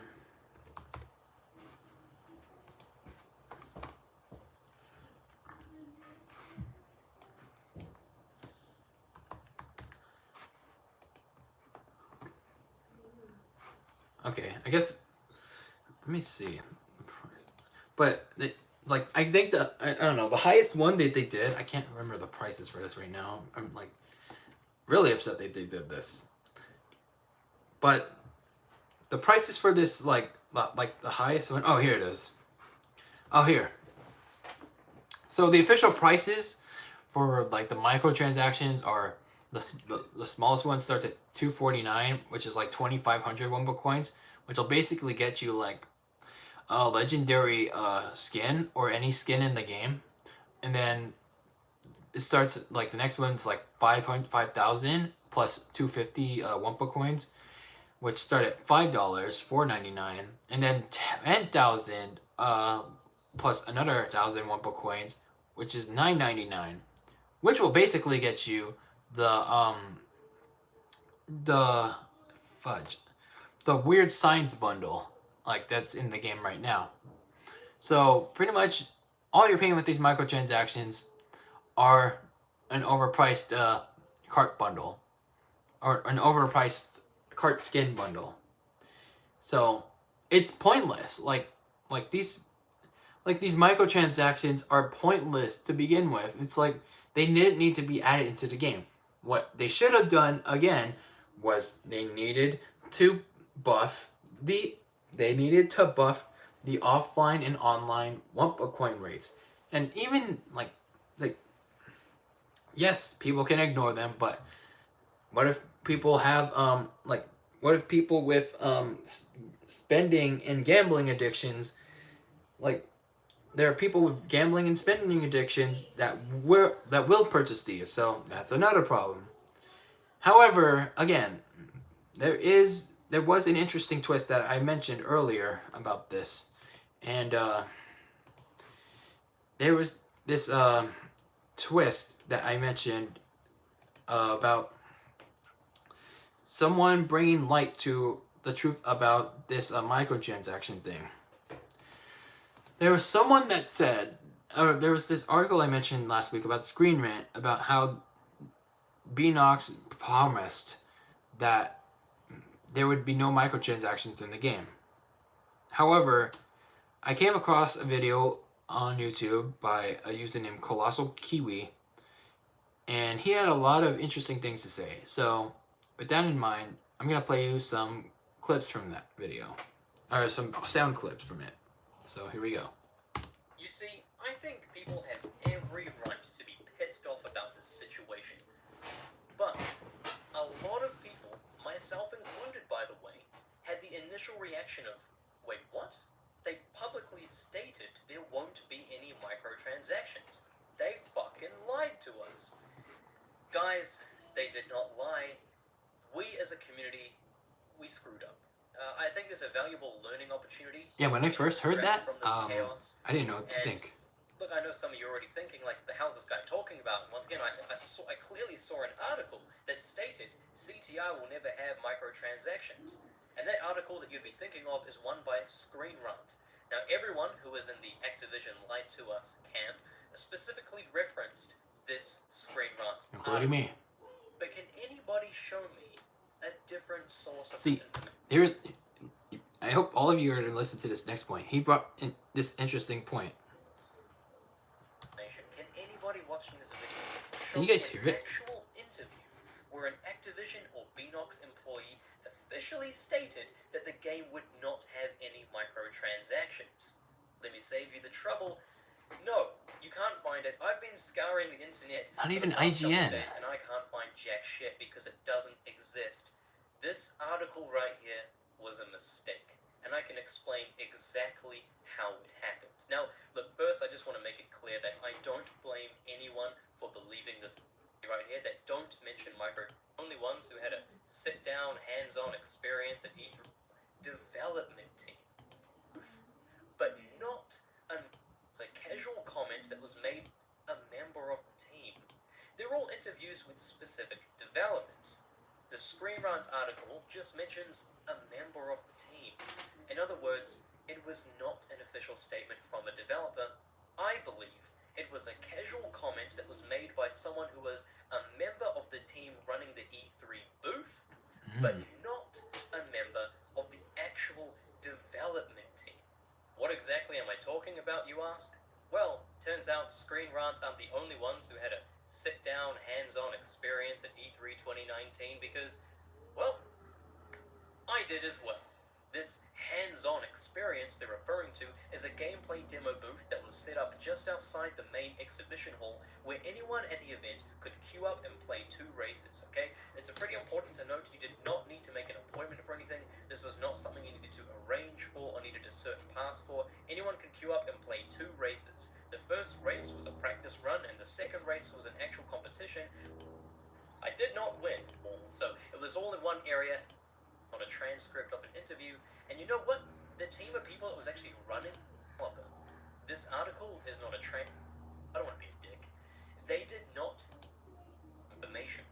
The author of the Screen Rant article, who I'm not Here's the next point. by the way, I don't want to be a dick. They did not interview a developer. This article is not a transcript of an interview. And you know what?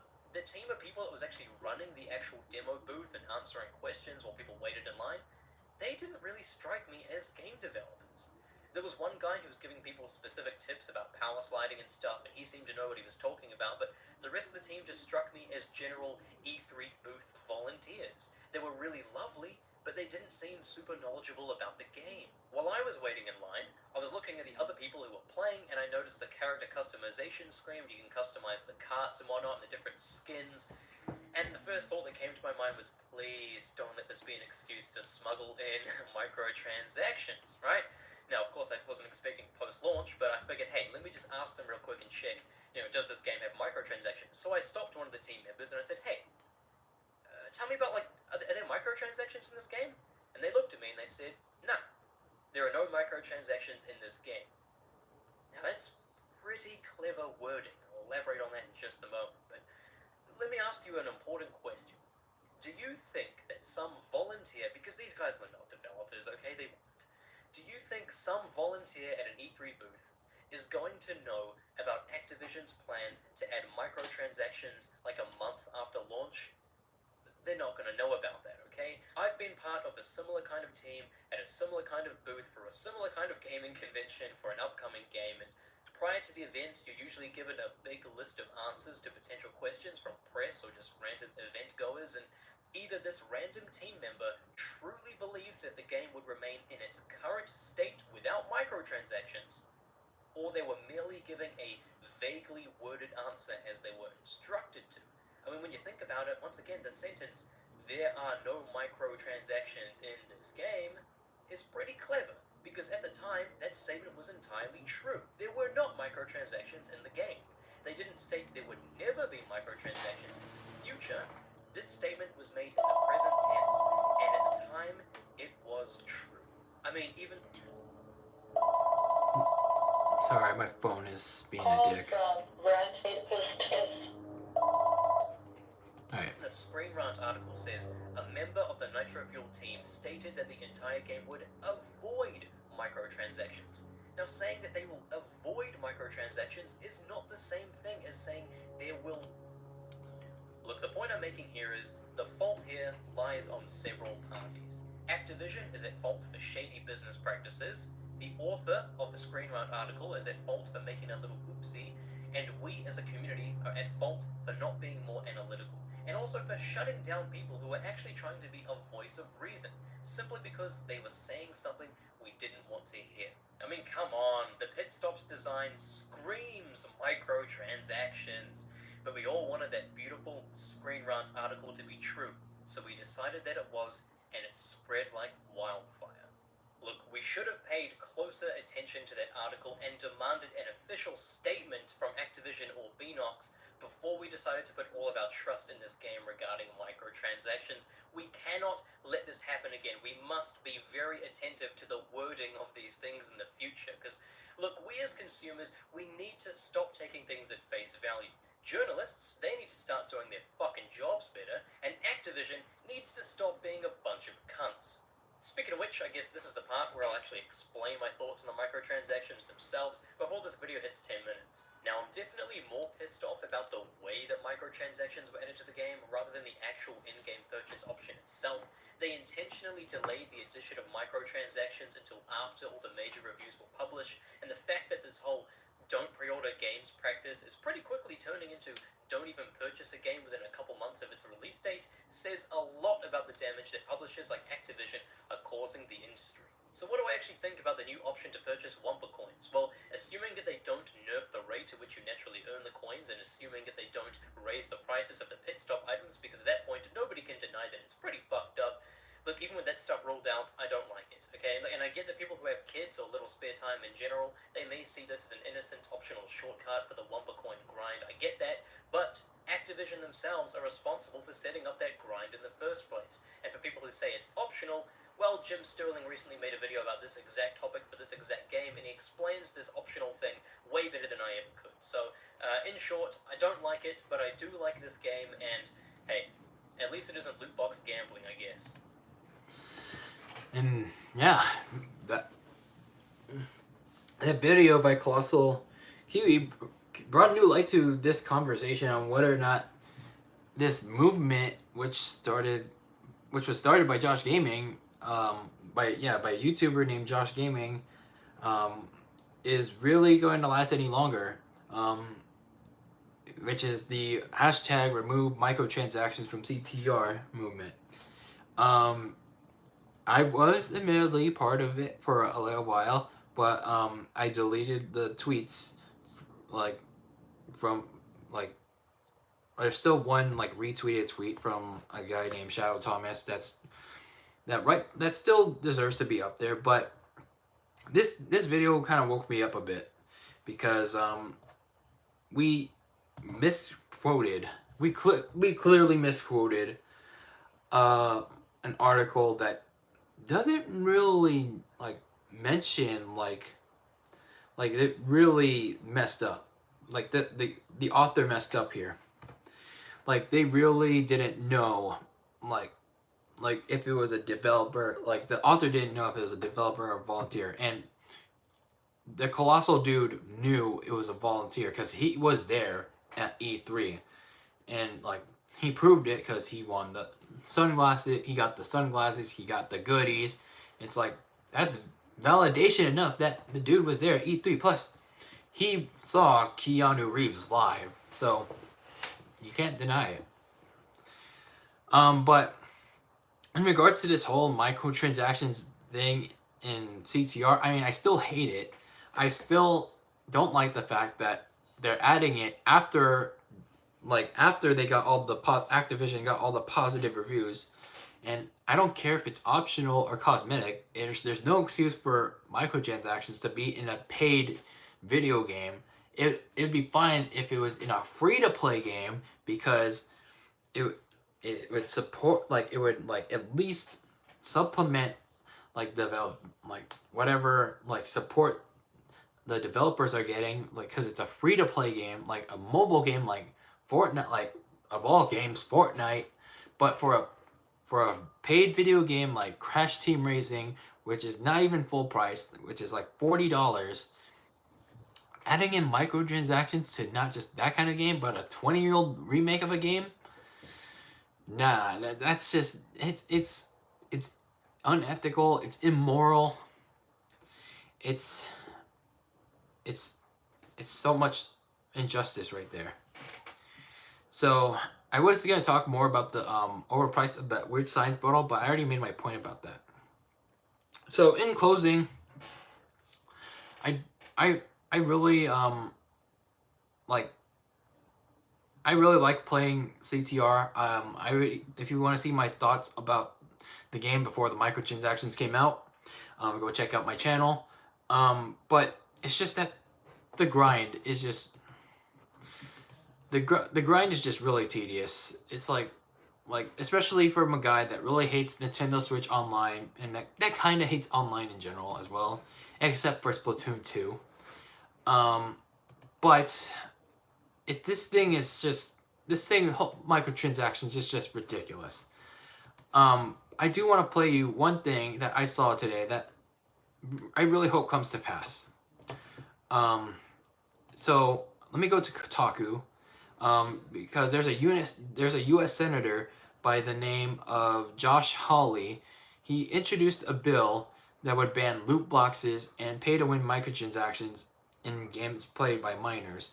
Yeah, like, here's the exact quote, and I quote, it's like, Senator Josh Hawley, according to Kotaku, today announced a bill that would ban loot boxes and pay-to-win microtransactions in games played by minors.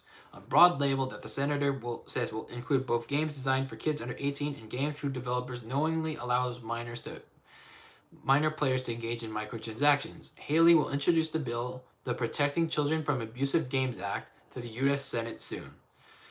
In press materials announcing the bill, Hawley's team brought up the Activision game Candy Crush as an egregious example of pay-to-win microtransactions thanks to his 150 Dylicious bundle that comes with a whole bunch of goodies. This bill will also likely apply to a host of online games that feature loot boxes and other ways in which players can spend money for real benefits. Hawley said in a press release, when a game is designed for kids, game developers should not be allowed to monetize addiction. And when kids play games designed for adults, they should be walled off from compulsive microtransactions. I agree with that statement. Game developers who knowingly exploit children should face legal consequences. So let me just read the rest of this. Last fall, the Federal Trade Commission promised to investigate loot boxes following a letter from Senator Maggie Hassan that she wrote in the wake of the 2017 string of games featuring the heavy use of predatory microtransactions such as Middle-earth, Shadow of War, and Star Wars Battlefront 2. Although some companies pulled back on the practice, popular games like Overwatch, FIFA, and Apex Legends, and you might as well add Crash Team Racing to that list, continue to make big money off randomized microtransactions. Many of those games are played by both adults and children. Hawley has become known in Washington for criticizing major tech companies, Facebook and Google, often accusing them of anti-conservative bases. And this is an update as of 12/18. The ESA, the Entertainment Software Association, the Video Game Industry Lobbyist Group sent over a statement shortly after this bill was introduced. Numerous countries, including Ireland, Germany, Sweden, Denmark, and there's more, but I'm not going to get into them, determined that loot boxes do not constitute gambling. We look forward to sharing with the senator the tools and information the industry already provides that keeps the control of in-game spending in parents' hands. Parents already have the ability to limit or prohibit in-game purchases with easy-to-use parental controls. But again, it's like kids should not. I'm not into politics overall, but they should not have access to these games anyway. It's like I don't know why people like Activision allow them to do this in the first place. So it's like, I agree what this senator is doing. He's introducing a bill to completely ban microtransactions and loot boxes. So good on him. I really hope this passes. So let me play you a snippet of what he wants to do. A loot box is where in the midst of the game, the person who's playing the game, a child in this case, can pay additional money in order to get certain advantages within the game. It's sort of a hidden fee. These are games that usually are free or purport to be free, but then in the midst of the game, the companies say, well, listen, if you'll give us some money now, we'll give you some advantages in the game. And the point is to get the kids to keep playing and also to be spending their parents' money. So the companies get two things out of it. They get more money, and they get the kids addicted to the game. This needs to stop. They need to be upfront about what their games are actually doing, and they need to stop practices that intentionally exploit children. Well, let's the hope. loot box is where. Let's hope he does that. Let's hope that comes to pass. My phone's about to run out of battery. So, obviously, these microtransactions are aimed towards kids, people that either can't pay for PlayStation Plus, Xbox Line, and even Switch, on like the horrendous excuse that is Switch Online, or they don't even want to, or because, especially me, because I don't want to pay for Switch Online because of how horrendous it is. And we are this is aimed towards how the 1 coin rates offline are absolutely trash, and they're practically forcing people to pay for these microtransactions. And here we are, we have a game like CTR that on the inside that has lots of content, yet it still feels very crippled by these microtransactions now being added in. And as of this live stream, it still hasn't been added to the Nintendo Switch version. So I just want to give a couple of shout outs. I say Josh Gaming, for starting the movement, although it failed pretty much because they're now in the game. I understand the disappointment. I understand everyone's disappointment, including his, because the movement failed. The whole remove microtransactions from CTR movement failed. He at least tried with this movement to get the microtransactions removed from it. Although he needs to watch his mouth, because he got all salty with Twitter, someone trolling him, about it, showing off his credit card, inexplicably showing off their credit card. But just watch yourself. I hope you continue doing what you do, but obviously in a more positive light. Shadow Rush for helping out with the movement. Catechirus for shedding light on the truth about the microtransactions. Jim Sterling pointing out microtransactions as well. And Colossal Kiwi. Colossal Kiwi for pointing out the truth about that Screen Rant article. And Catechirus for obviously roasting Activision. And for the many other people continuing to fight against the microtransactions and CTR, but even though it's in there, but in games in general. So vote with your wallet, people. Vote with your wallet. Don't buy the microtransactions, not just in just CTR, but in all games. And just grind it out. Online, it shouldn't take you that long from my experience. Play the weekend play it on the weekends, do the daily bonuses, grind out those coins, and you should have a substantial amount saved. Plus, even the 1 coin ratio for these microtransactions very weak. Seriously, how much was it? Look it up again. Dang it. I think it was $10 for 10,000 1 coins. That's it. That's very weak. That is very weak. So again,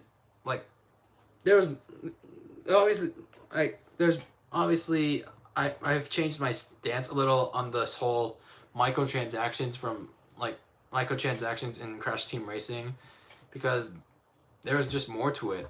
I deleted most of the tweets and my involvement from the whole hashtag microtransactions from CTR. But I still think that they shouldn't be there in the first place. I just think that we're misquoting something. We're just basing our stuff from the wrong sources, and I think we need to create a balance between right and wrong. So I will still play I'll still play the game like I've always had. I don't know if I'm still gonna play it as much, because once the microtransactions come onto the Switch, like, because I know it's rolling out on the PlayStation. It is officially rolled out on the PlayStation 4, and I've seen like people get really frustrated, and they've expressed that they're not going to play it as much or not at all anymore. And I don't know about the Xbox One if it's rolled out on there, but once it rolls out on Switch, I'm probably gonna still play it, but not as much as like not as hardcore as I used to. I don't even know if I'm gonna probably go try to reach for the full gold tier for this Grand Prix, but I'll still play it for the Spyro Grand, so I can get Spyro next month. But I mean, I'll still play CTR like I did before. But if Activision forces Beanox, because again, Beanox is not to blame, guys. Beanox is not to blame for these microtransactions. I mean, maybe, well, it's mostly Activision, but it could be Beanox too. If Activision and Beanox nerf the like Activision forces Beanox to nerf the Wumpa coin payouts, that is when I will have a problem with this game, because the payouts are already bad enough on the flying, like they're already bad enough in local play. So if Activision forces Beanox to make it even lower, that is when I'm gonna start quitting on this game, because even though I have all the characters already, there's still some skins and a few cards that I still want. But other than that, if again, for one last time, if Activision and Beanox nerf, and in other words, drastically lower the Wumpa coin payout, I'm gonna have serious problems with this game, and to the point where I'm just gonna be done with it. But overall, that is where I'm gonna leave this episode of DylanLasagna Live officially. So, like I said, what do you all feel about this issue with microtransactions in CTR Nitro-Fueled? They're now officially in 1 week after they were announced. What do you all feel about WWE 2K20? Let me know about them in the comments, or like if you're watching the replay of this stream. How do you all feel about SummerSlam this Sunday? What are your predictions? Are you excited, or are you gonna be as bored as I am? Let me know about all of those things that I discussed in this episode of DylanLasagna Live in the comments below, and if you're as you're watching this replay. So don't forget to subscribe, dislike the video, leave a comment, as I said, tap the bell for notifications so you can know that I am either live, or I've uploaded a video, or I even done a little shit post on my community tab. Join me.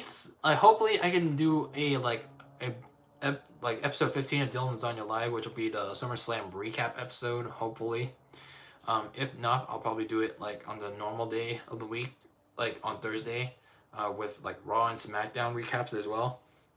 But I'm hopeful I can do it on Sunday, after the pay-per-view.